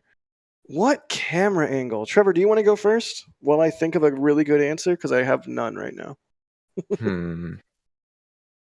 I think Alex's idea of chopsticks is cool, especially for a catch. That would be sick. That's a really good call. Yeah, I didn't even think of that. Good call. I was going to say... I stole it from Alex, so good job, Alex. I was going to say what 9-8 Central just said in chat. Inside the tanks. I would love to see a shot looking down at the Loxtopus, or whatever you want to call it, the maze of distribution piping at the bottom of the LOX tank there that feed the Octopus Raptor engines. is on Falcon. This will Oh be my the gosh, you're methane right. manifold. You're right. I'm a Yep. big dumb idiot. It's funny because it was actually called like that. But there's another view that I don't know if they'll have it ready for this launch, but I cannot wait until we see some kind of shot, any kind of shot of a full stack on Pad A from Pad B's tower. Yeah, that's a good call too. I suspect that right? would be something that we would see on Flight 5 if Tower 2 is willing and able to accept cameras at this point. That would be amazing. Ben Bud in chat is saying booster pin cam. That would be sick. Yeah. November saying engine cam view like the good old days. Yeah, that'd be a good one. Yep. Josh is saying skirt cam during hot stage. That would be amazing. Good ideas all around, everybody. Still waiting for the booster to... Go ahead. I hope we get some more angles during re-entry this time. Same. We only got really one flap cam last time, which I'm not going to complain about getting live video during re-entry, but why not more? Yeah, more camera angles, more better.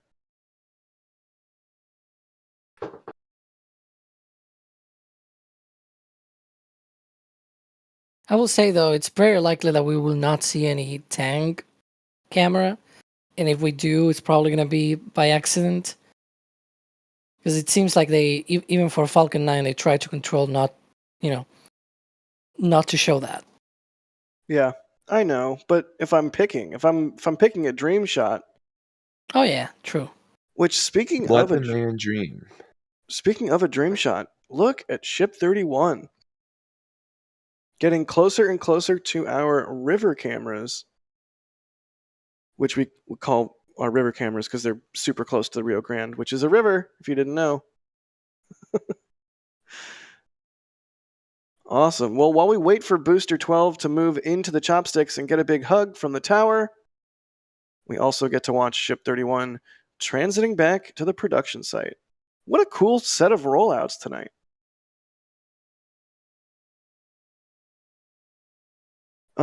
Astro Knucklehead, thank you for gifting a Red Team membership, and also for the $4 Canadian, and saying congrats team NSF on 1K likes. Yay, we got 1K likes on the stream.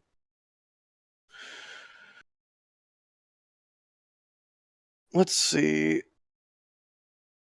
Galorbian Sausage is asking, what's your opinion on SpaceX using the remaining version 1 ships in the current mission config, as in no booster catch, and attempting a catch on Flight 7?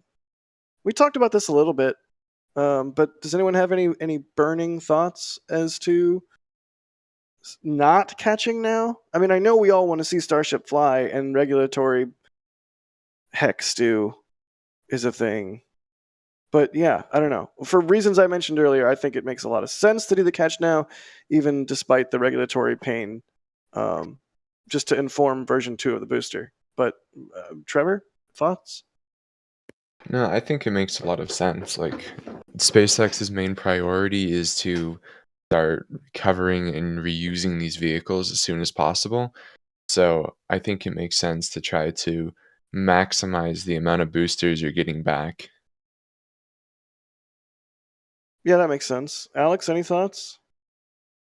Well, I don't know what would be like. Why do it on flight 7, right, and not 6? Like it feels weird to me because the thing that will change on flight 7, at the very least, it's that we know of, is gonna be the ship, right? It's gonna be the version 2.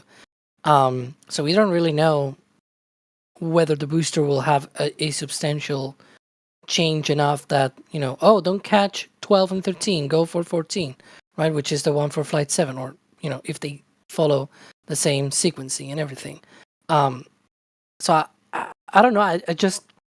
I don't see the point of waiting until version 2 just for the sake of waiting for version 2.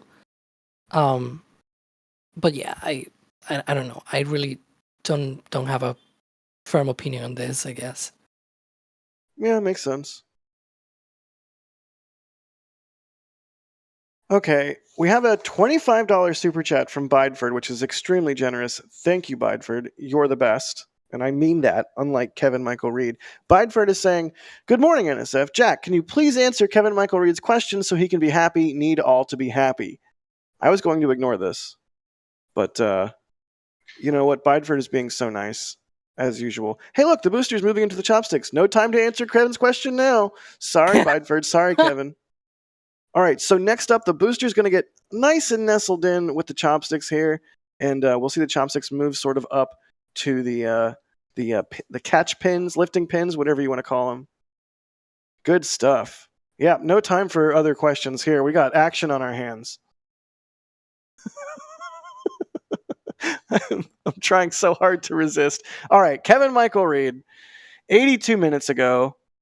Whoever this person is, I have no idea. They say, okay, crazy idea. Can they put a Starship on top of a Super Heavy, on top of a Super Heavy, and make it a 3-stage rocket? No. Rockets do not work that way.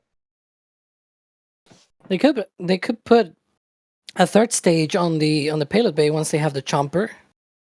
Right. A kick stage on Starship makes like all kinds of sense, especially if it's a high energy upper stage, like a Hydrolox upper stage or something crazy. Even just a Methalox Helios. upper stage. Yeah, cough, cough, Helios, cough, cough, Mira.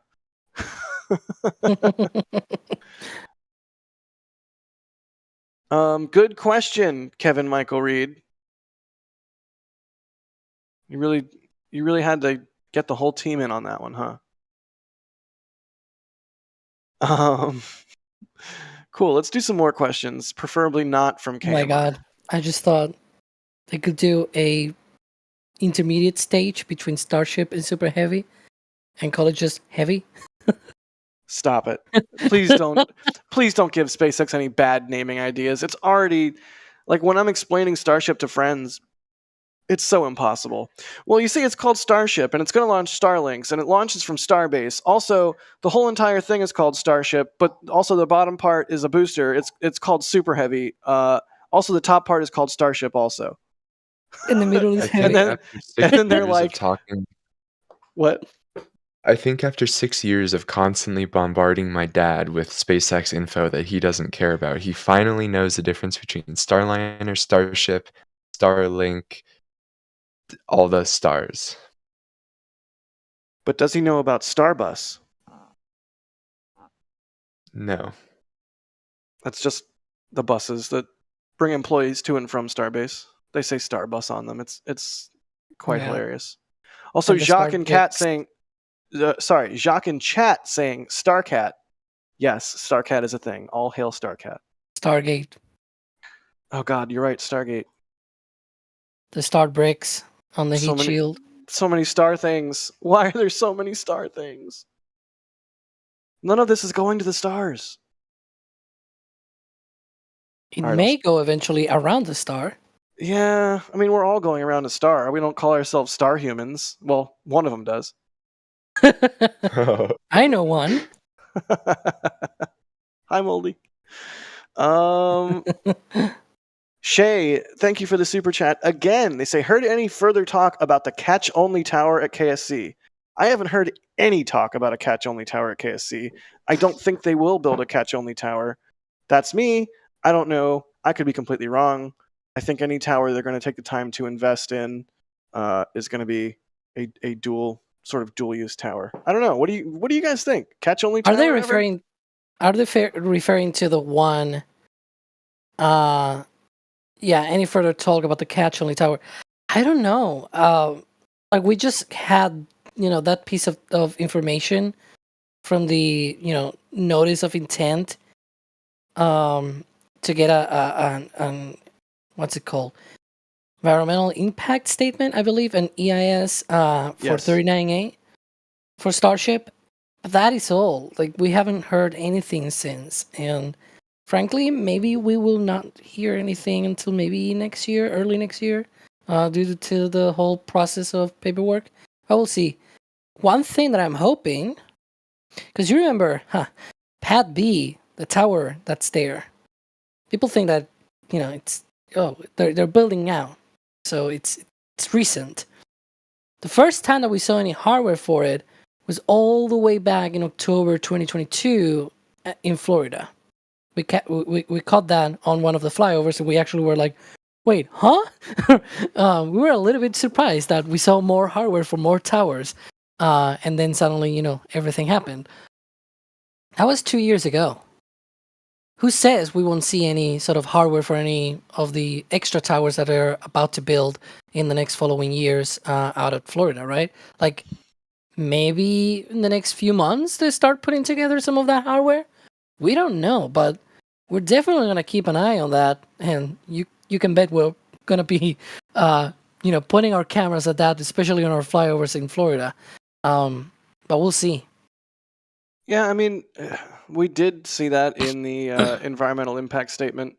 However, if you remember the PEA for Starbase, the preliminary environmental assessment, they asked for or said they wanted to get all kinds of things here at the launch site that never ended up materializing, including a power plant, a desalination plant, Yeah. a whole bunch of stuff. So just because it's in some regulatory paperwork doesn't mean it's actually going to materialize in the real world. In the same way that just because Elon tweets something doesn't mean it's actually going to happen. Like, remember that time he said Cybertruck would be made out of Starship steel? I'm still waiting for that. I still want my Starship Star Truck? I don't know. I don't know anymore. More questions.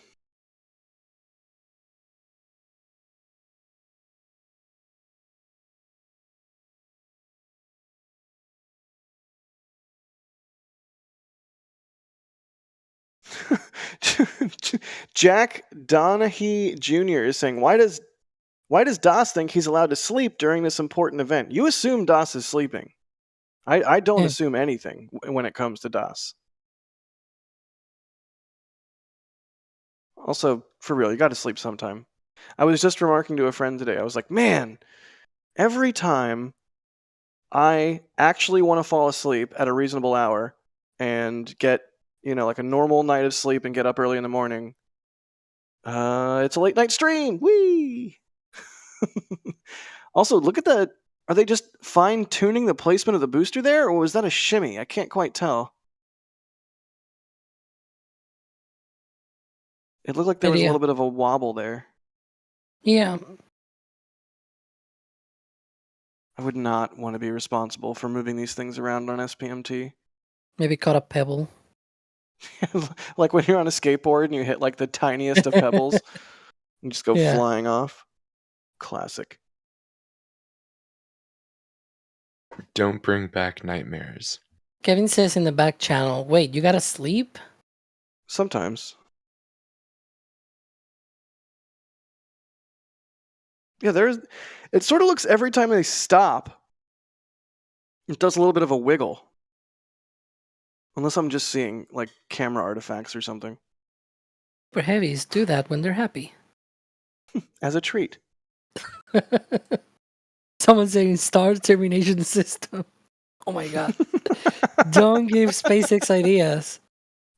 That's so many jokes I could make right now, but I'm gonna move right along. Put in the M's, you can do that. Let's do some more questions. We do have one asking from if Booster 12 will lift tonight. We don't know. That's the fun of these things. We don't know if Booster 12 will lift tonight.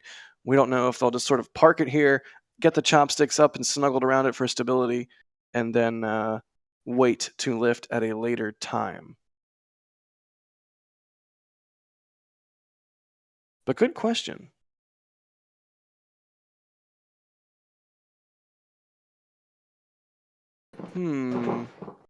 Keep your questions coming, y'all.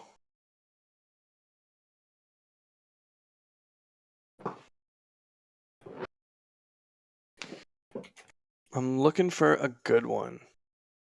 Something we haven't answered already. Jamie's asking, are there version 2 versions of boosters? Not yet. Presumably there's some hardware for them in the Star Factory. We just haven't gotten our eyes on any of it yet. Slightly salty. This is me being salty on Tim's behalf. Everyday astronaut Tim Dodd, some bi-monthly scuba diver. I don't know. When Elon walked Tim through the Star Factory in that most recent tour, which is fantastic, by the way, you should all watch it.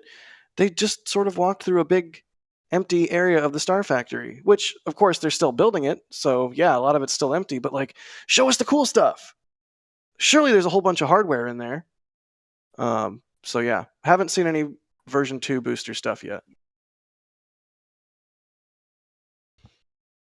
Tim has had some phenomenal opportunities, and the fact that he's able to show us it all that stuff is very, very cool.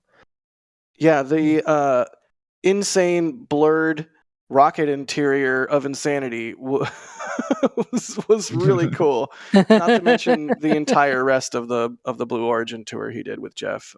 Yeah, like what a phenomenal series. Both the Starbase tours and the Blue Origin tours. You love to see it.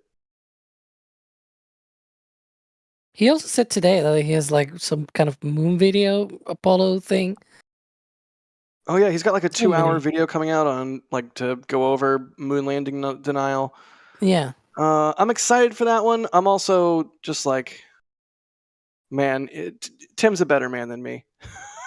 I would not have I don't have the patience. I would just go the Buzz Aldrin route and just punch the deniers in the face. Tim's like, no, let's have a discussion. I'm just like, pow, right in the kisser. Yeah, I don't have that patience.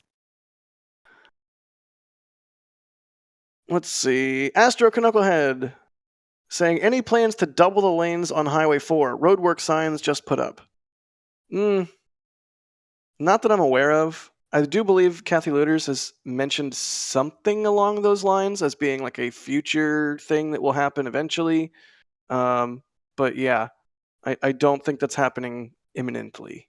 I sure would love a 4-lane Highway 4. That would be so nice.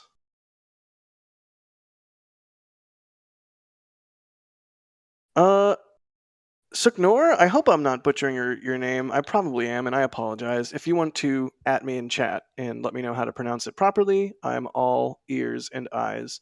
But they're asking, can we get a brief 30 seconds about SpaceX's document post about regulatory delays?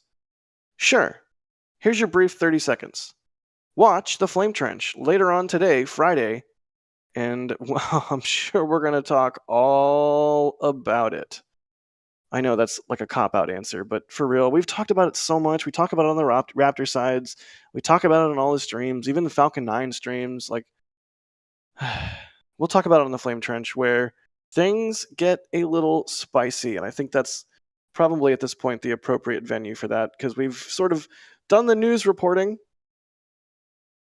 We've told you the facts as we know them, and heavily disclaimed the things that we do not know if they're facts or not. And yeah, I don't know. There's not much more like just by the book reporting that can be done until we get some more information. So if you want spicy opinions, tune into the Flame Trench later on today.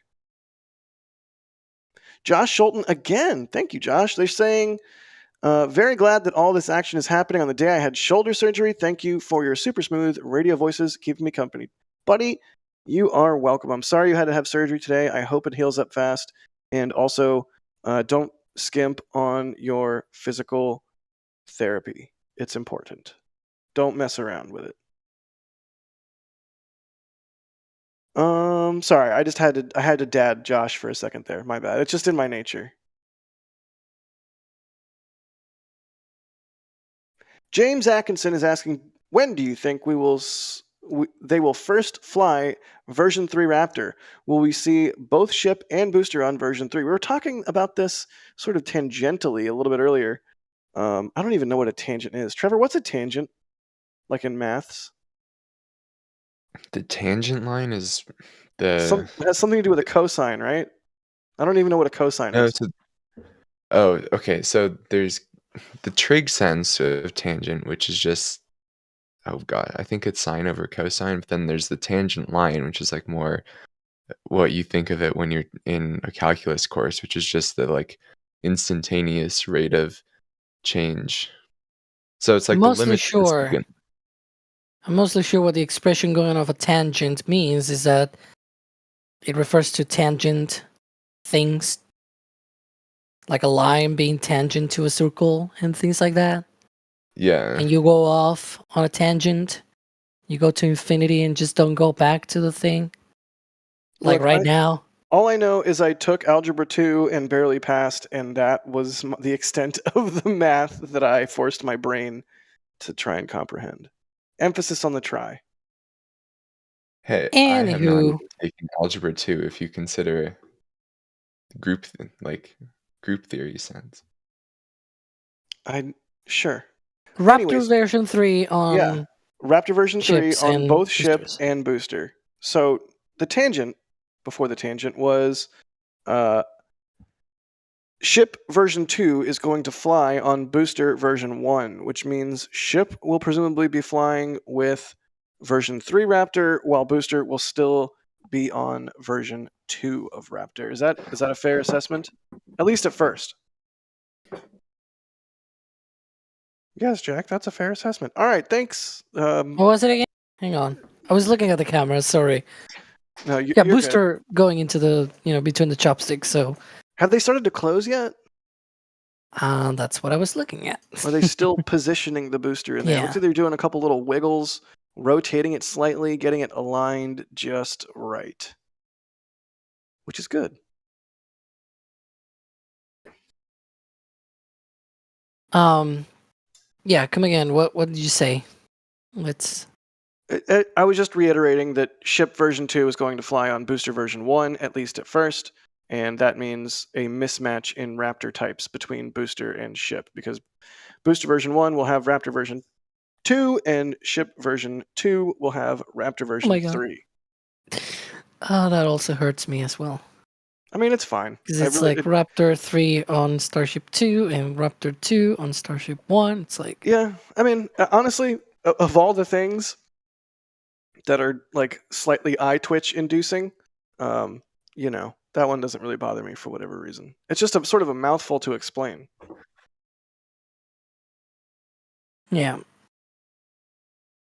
SN31 is saying, do you think SpaceX will roll Booster 13 to the launch site even with Booster 12 already there for like a hot swap? Booster hot swap confirmed? Maybe. It's possible. I suspect we'll see a full stack. We'll get some full stack testing, assuming that goes well. They will either move the vehicles to the side or back to the production site, and then they will test Booster 13. That's my guess. I don't know, Trevor, any Any thoughts to the contrary or affirmative? No, I don't think there'll be 2 boosters at the launch site, but I definitely think that Booster 12 will head back to the bay, then 13 will come out for Raptor testing ahead of flight, especially if flight it truly is late November like the FAA and SpaceX have now said, or no earlier than late November.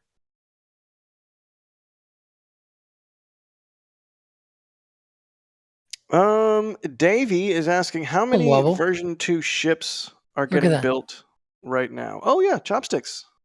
Oh wait, no, the booster's wiggling. The booster wobbling. That was a weird optical illusion for a second there.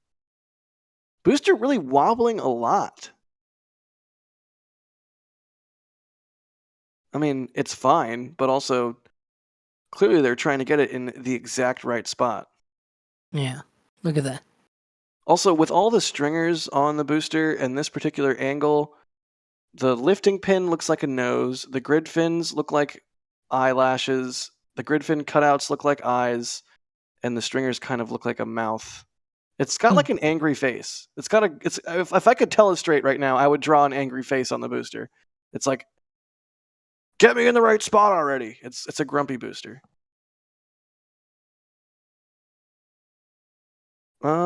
I don't. Sure. Do you not agree? Sure. All right. Well, maybe I suffer from pareidolia. Who knows? Pamba is asking, why are some of the chopsticks white? Who wants to take that one?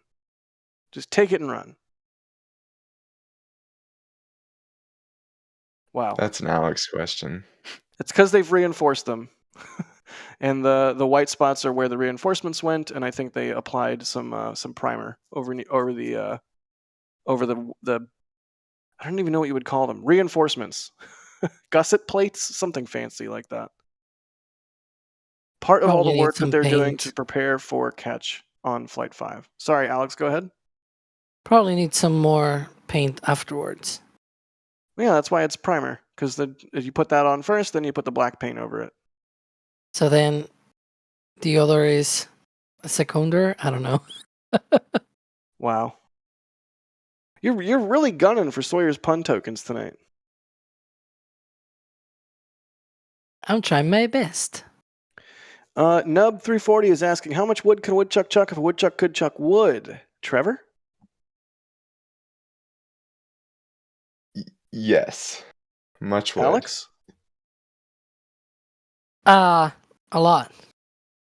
All right. I was going to say 7, but you guys had good answers too.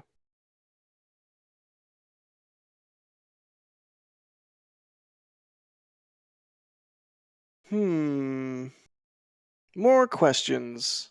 Still waiting for those chopsticks to move up. Can we get a check-in on ship 31? Where's 31 at? Oh, Carson. Thank you, Carson. Wow, it's really hauling the mail. Cooking along towards our river lot, which is just up the road there from the production site. So we should see ship 31 go straight past our cameras, hopefully get a nice view as we wait for the chopsticks to engage with Booster 12. Peter in chat says a woodchuck could chuck no amount of wood since a woodchuck can't chuck wood, but the premise of the question is if it could chuck wood. So your response is moot there, Peter. Good try, though.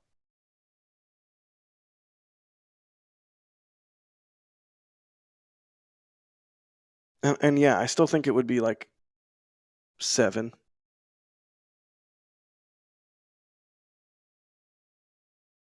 Ship 29 Booster 11 is asking, has Booster 12 gotten all of its engines yet?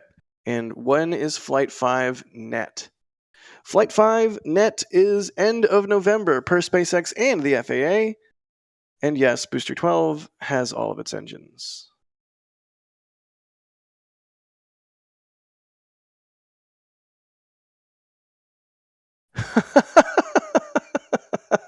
We have a question, or perhaps more of a statement here from someone named Anush Patel. Oh my God. Whoever that is. They say, great stream, folks. What testing are we expecting before flight? Trevor, what is group theory? You don't want to know. I know Anusha's trolling me, so I'm not going to give in. It's almost I'm not 2 saying. a.m. Let's not make people go fall asleep. But do you want to answer the first half of the question, Trevor? I mean, he's super chatted $4.99. It's only right. Okay, maybe that part isn't troll. Yeah, I mean, we unfortunately don't have a super good idea of this. As we were discussing earlier, there are kind of two main options that we're expecting SpaceX to go down. One is a mini wet dress rehearsal, which we've seen them do before, where they just do a partial load of liquid oxygen and liquid methane on both stages. And then the other is, of course, the full wet dress rehearsal. Um, Oh, hey, we look, could hang be on. seeing. Sorry, the crane, the LR 11,000 crane, is moving. Is it putting its boom down, or is it just relocating the entire thing?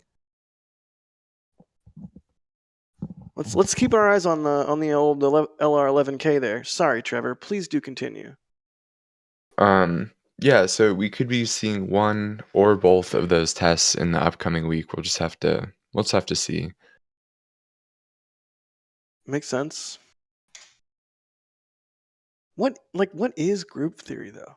I'll Google it later.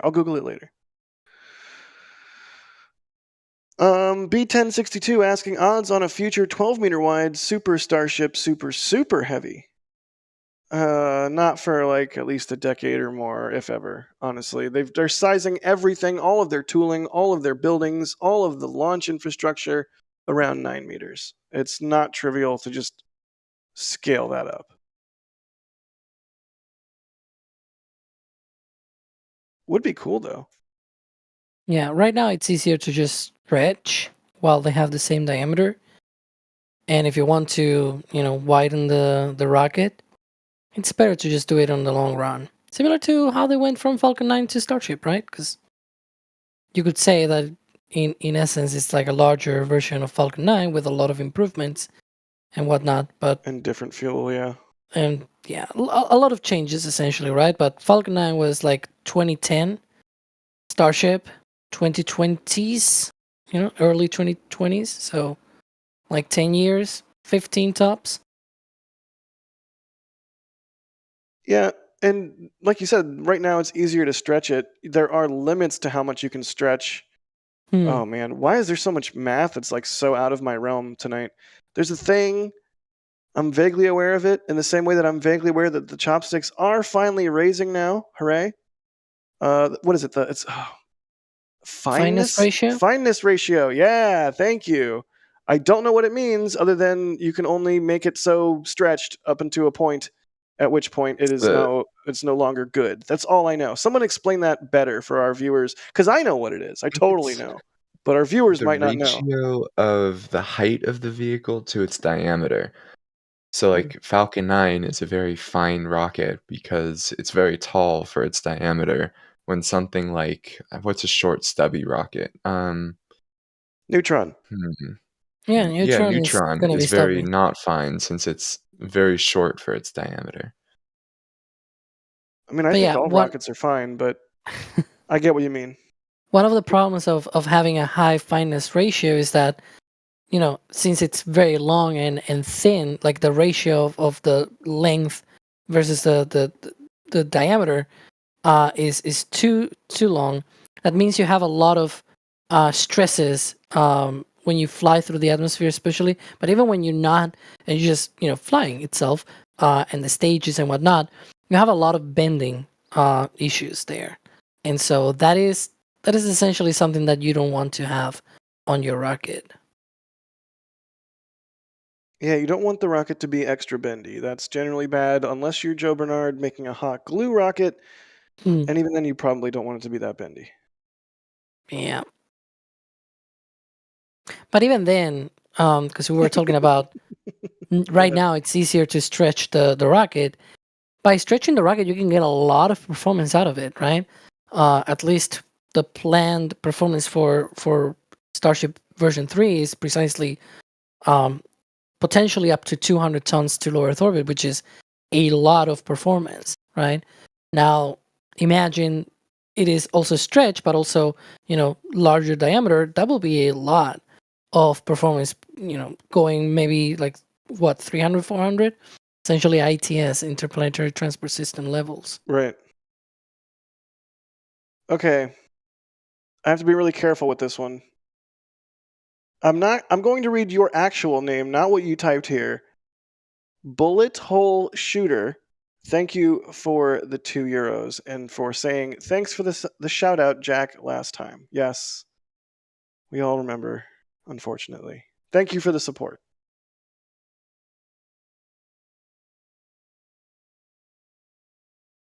Marcus is asking, how much longer on ship 31? Maybe like less than an hour, somewhere in there. Really curious if they're going to lift tonight. I suspect they're not going to, but I don't know. What's that LR11K doing? What the crane doing? What is that crane doing? Carson is saying in our back channel it's going towards the tower. Maybe they'll use the crane to put the hot stage ring on? I sort of expected them to lift it with the chopsticks, but maybe I'm just a big dumb stupid head. I mean, well, I am that, but you get it. Maybe they'll lift the hot staging ring first, and then they do the lift with the chopsticks. That would certainly be interesting. Jack Human, interesting name, is saying, how much stick can a chopstick chop if a chopstick could chop sticks? Trevor? Oh my lord. I'm too tired for that. All you have to do is say a number. Like, say 3. Just say the number 3. 2i plus root 7. I'm so mad at you right now. Alex, say a number. Any number. 420. Nice. Somebody named NASASpaceflight in chat is saying 42. Good answer. It's not signed, so is that Chris? Is that Kevin? That should be Chris. Also, we haven't mentioned shuttle yet, and we are 2 hours into the stream. I think we're all fired. What about horses? I did mention horses earlier. So Oof. I think we might be good. We're probably saved. Yeah. James Atkinson says, I still find it amazing the positioning for a lift takes so long, yet they plan to catch it. Certainly is going to be interesting when they go for a catch. Trevor, anything you could think of that might account for the amount of time it takes them to line everything up for a lift versus the sort of rapid fire series of events that have to go just right for a catch? Yeah, so for a catch, they're not going to be aligning these pins. Our understanding is that it's basically just going to slam into the side of the booster and then have those 2 larger, not pins at the, I guess they are pins, but right there, the like alignment pins and the main lifting points, and just have those lifting points hit the chopsticks. That's our understanding of how it's going to work. That could change, we could be wrong. So it's not going to have to do this delicate alignment process, but that does bring up the question of how are they going to get the booster down?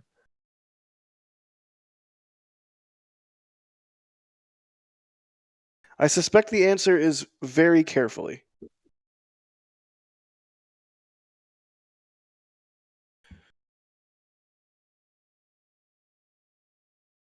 Interesting. Here's one from XXIS asking, what are the predictions for a chopstick test?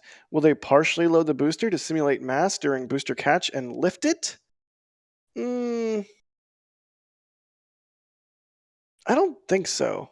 Because then what happens if you can't get the booster reconnected to the booster QD and drain the propellants? Then you just sort of have to vent it to the atmosphere. I don't know. Well, Alex, what do you think?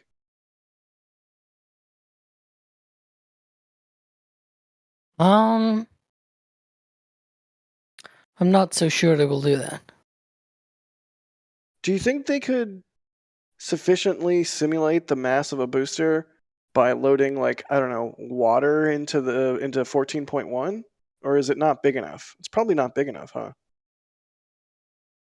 To simulate the weight of the booster. Right. It might actually, because if I'm trying to sort of like do quick math in my brain right now, but it's also like super late. It might actually hold enough water that it might be able to get up to the mass of a full booster with just the residuals after landing. Right. Huh. I would love somebody to do the math on that. Yeah. Trevor, math. It's 1 a.m. Actually, I would say that like this isn't when I get the vast majority of my work done usually anyway. Right. I mean, thank goodness I'm a night owl. I will say that. Just naturally enjoy being up at night way more. And hopefully everyone out there in YouTube land who it's nighttime for feels the same way. Thanks for watching along with us here. Still keeping our eyes on Ship 31, getting ever closer to our river cameras. There, you can see it's sort of in the straightaway now. Nice. Really interesting roll we had tonight. Had the hot stage ring, had the booster, and Ship 31 from Massey's. Quite a unique one.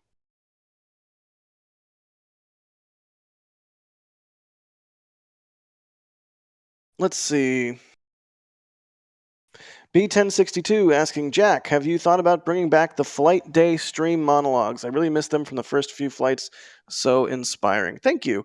I don't know. You kind of have to feel it, right? Like, also, I'm not the only voice here. I also really enjoy hearing Chris B's monologues or Das's monologues or whoever else's monologues. Doesn't always have to be me.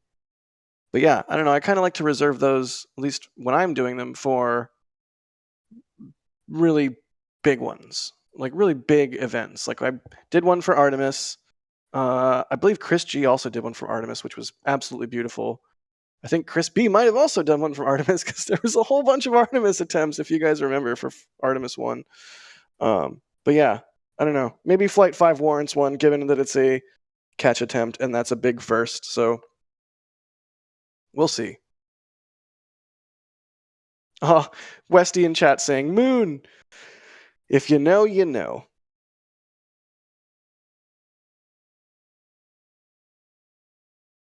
Crane is continuing to get closer to the tower. Ship 31 continuing to get closer to our river cameras. SpaceX just flexing left and right tonight.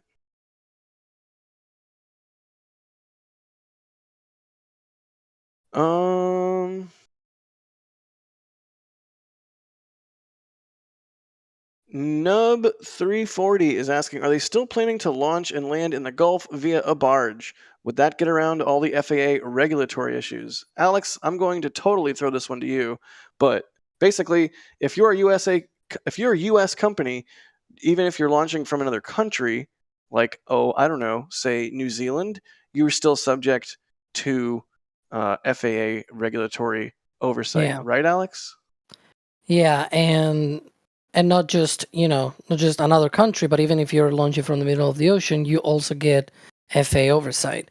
For example, Sea Launch, when it was partially owned by Boeing back in middle 2010s, and they had this essentially launch platform for launching out of the middle of the Pacific. They still had a launch license with the FAA. The FAA still had oversight, and they needed regulatory approval from the FAA because it was partially owned by a U.S. company, Boeing. So, at the end of the day, wherever you go, as long as you're an American company, you need to follow American regulations, because there are a lot of treaties out there, especially the space, the Outer Space Treaty, I believe is the name, where it says that if something happens on another country or in anywhere in the world that is not your country, but still is by a company from your country, you're liable for it.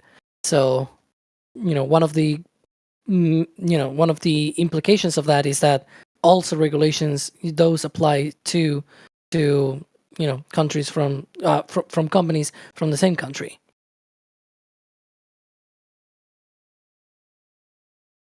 Thank you, Alex.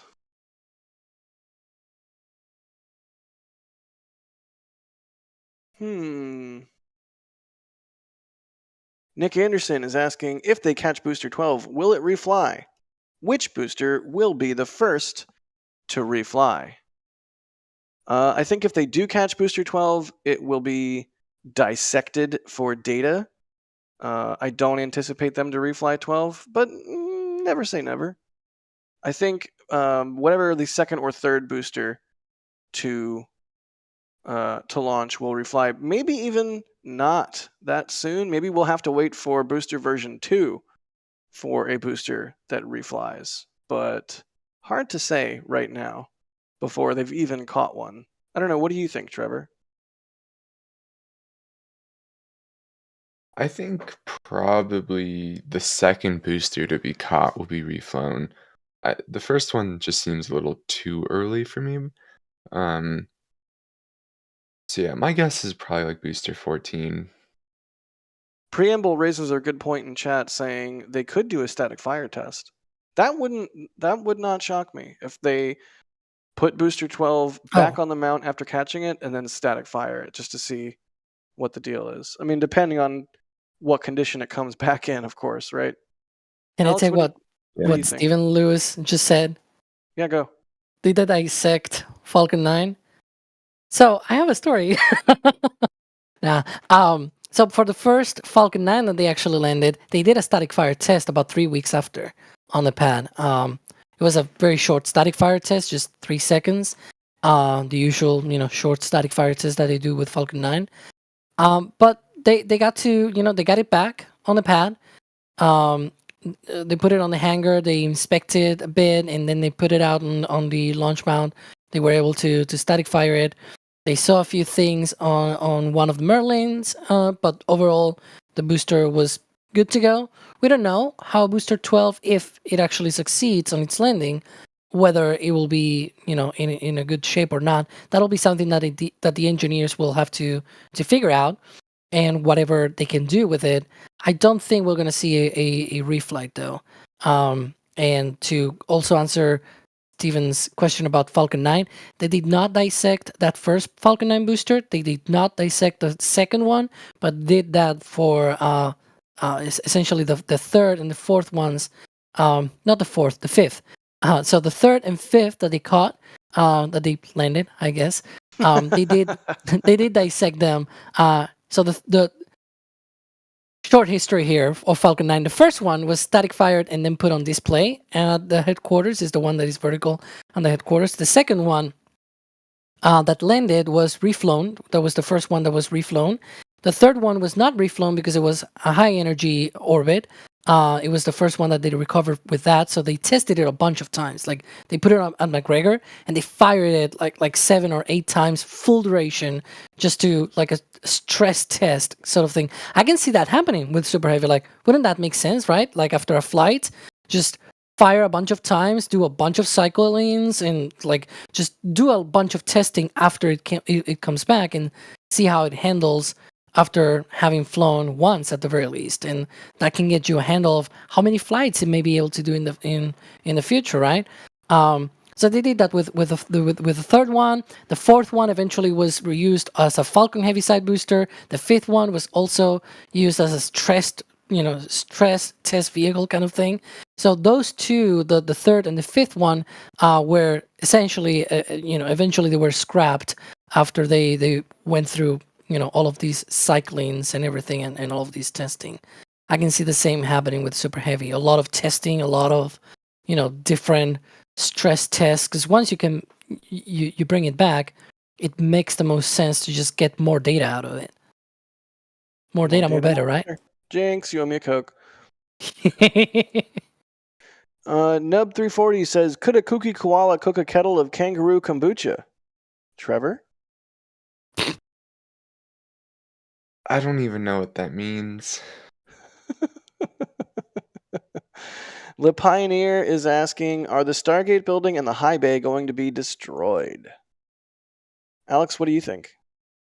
I have thoughts, but Alex, what do you think? Maybe, we don't know, right?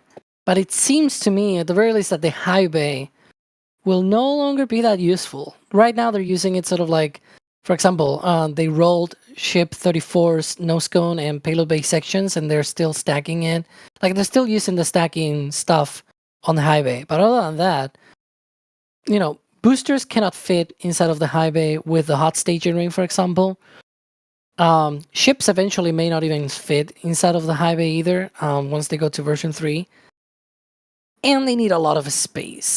And they also have the new office buildings that will most likely replace a Stargate.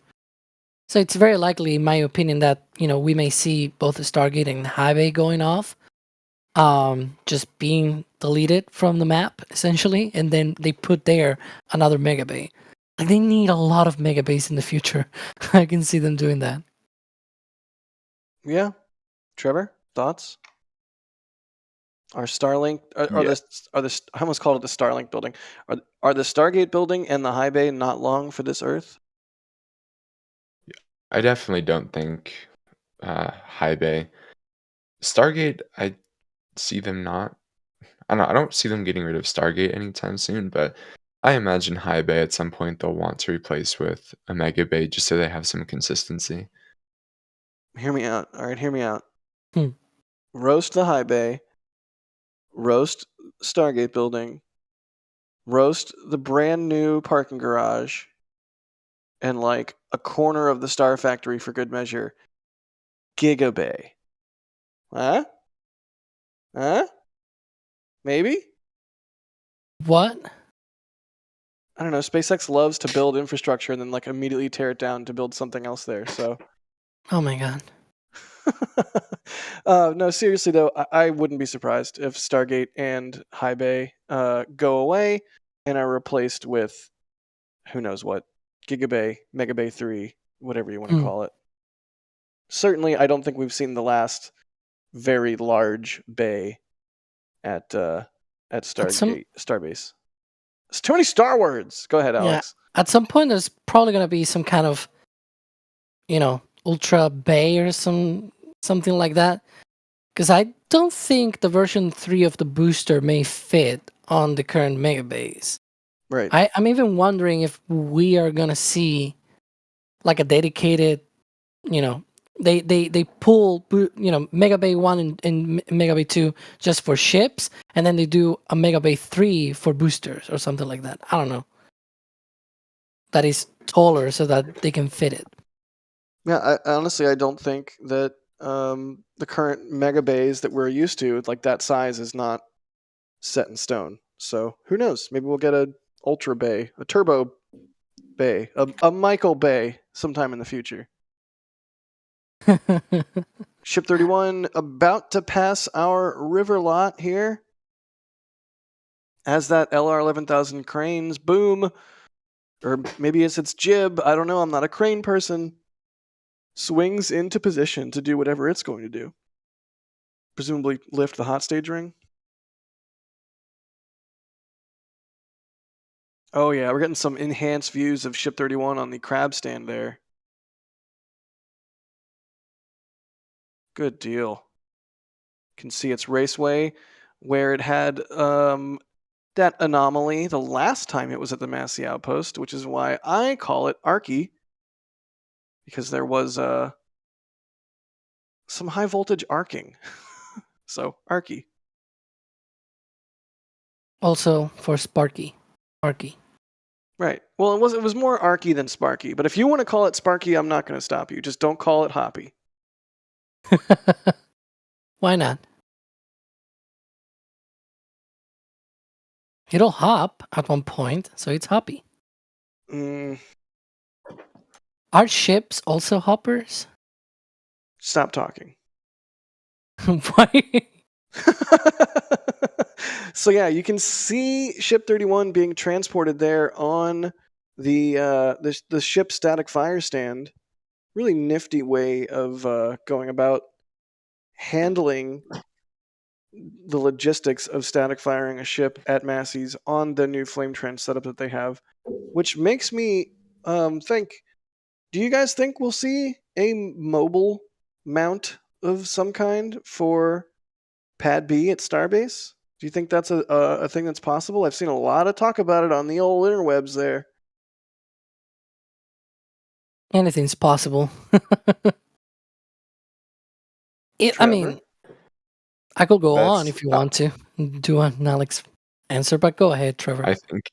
I think Alex should go on. Yeah, the whole thing about the mobile OLM, it's sort of like a hot topic lately.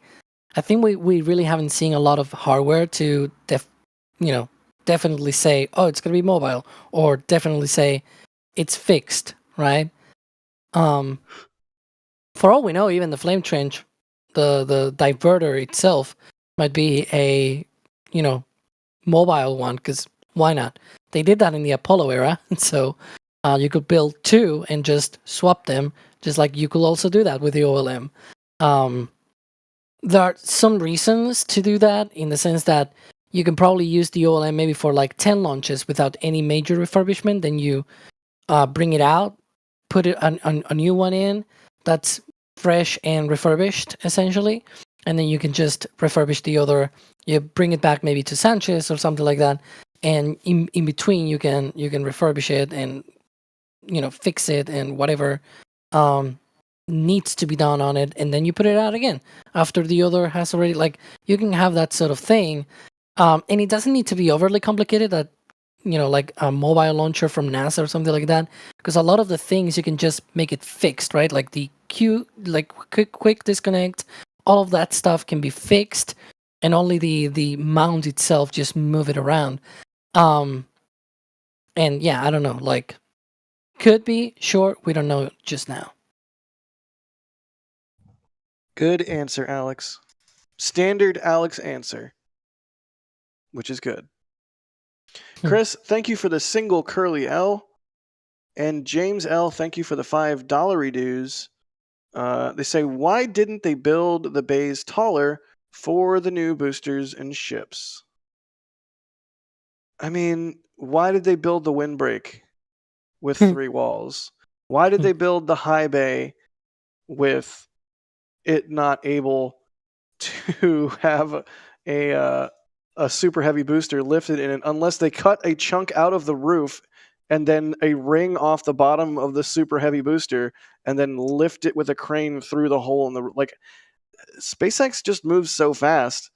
There are times where the vehicle designs are ahead of the infrastructure designs, or the infrastructure, it needs to be built at one point or another, and you build it to the spec that you have in mind then, and then the spec changes. I mean, it's hard to say with any certainty, but I think that could in large part be chalked up to because SpaceX moved fast. I don't know. Trevor, what do you think? Or do you want me to ask Alex for a long answer again? No. No, I mean, I think they needed something, right? They're still, just as much as they're learning how to fly, they're learning how to build these things. And part of that is learning what equipment they want, and as they mature those processes and all of that, they're able to transition to these more permanent style structures, such as Star Factory, and longer term, probably replacing. Sorry, maybe wait. Is he driving backwards? That guy's driving Oh my God. backwards. It's true. That takes skill. Sorry, Trevor, please continue. What,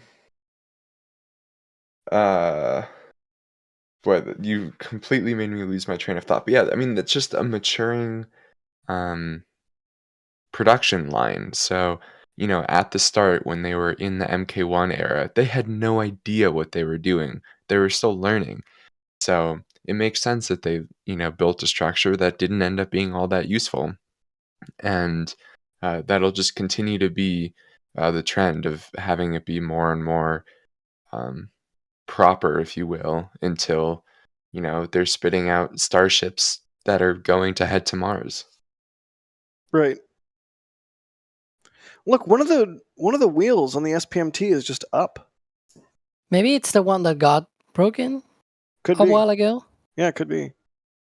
So if you allow me a little bit of criticism, if you could Just call really it that quickly, way. a lot of people in chat are saying that guy drives backwards every time, or at least has been driving backwards for the past few rollouts. So I must have missed that while I was out in the field shooting the rollout.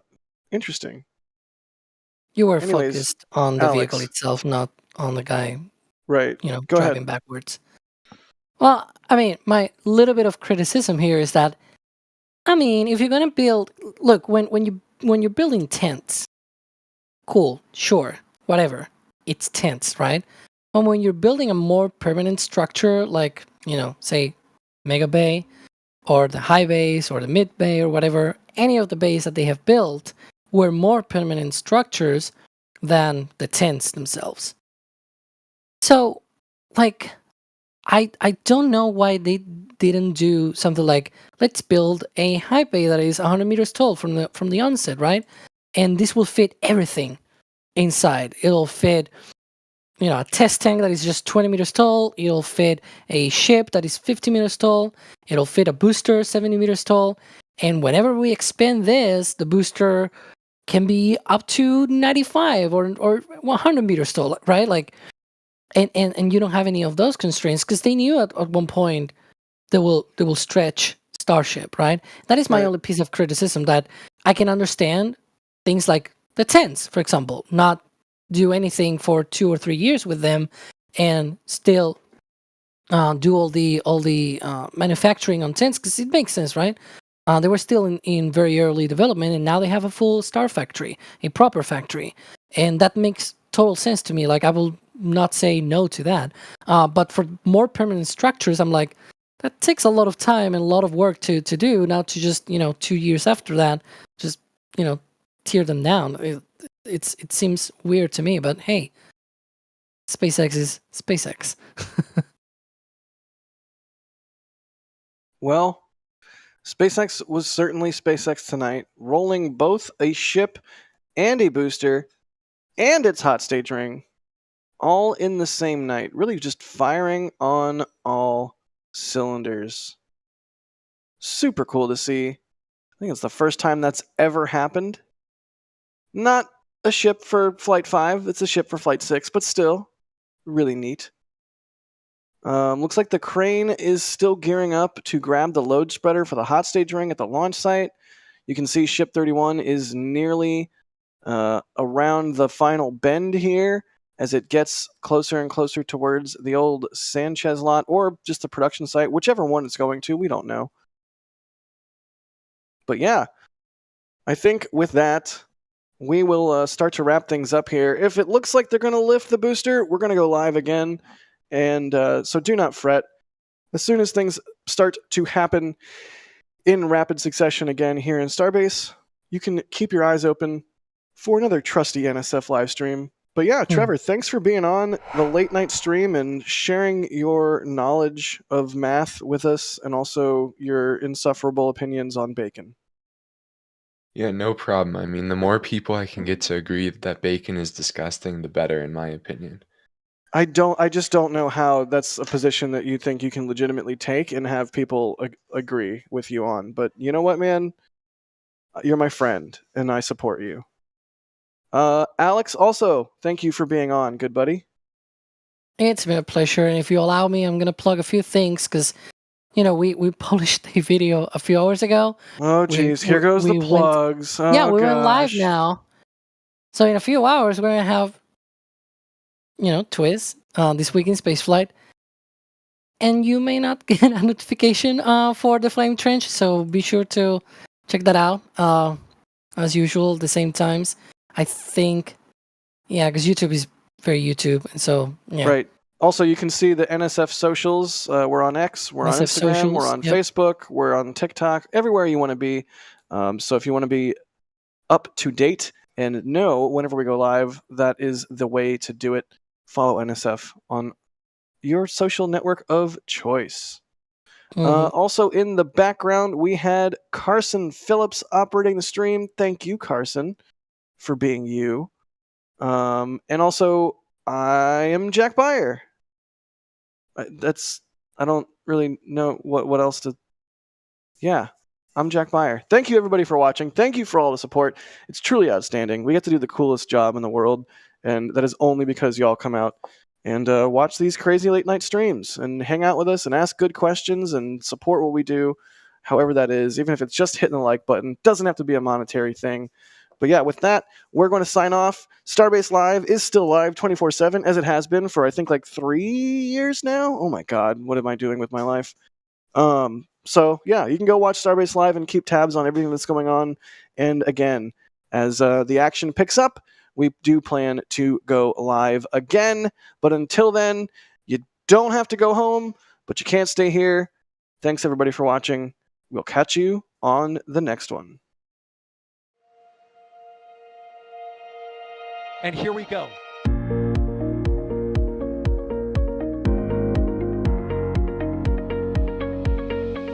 We have liftoff. Propulsion continues to be normal. RS-68 chamber pressure looks good. Doubling up. Roger, roger, planet. Water towers fly! Yes! Echo down to nominal. Fighting downside FD off. Say NSF off. It's orange!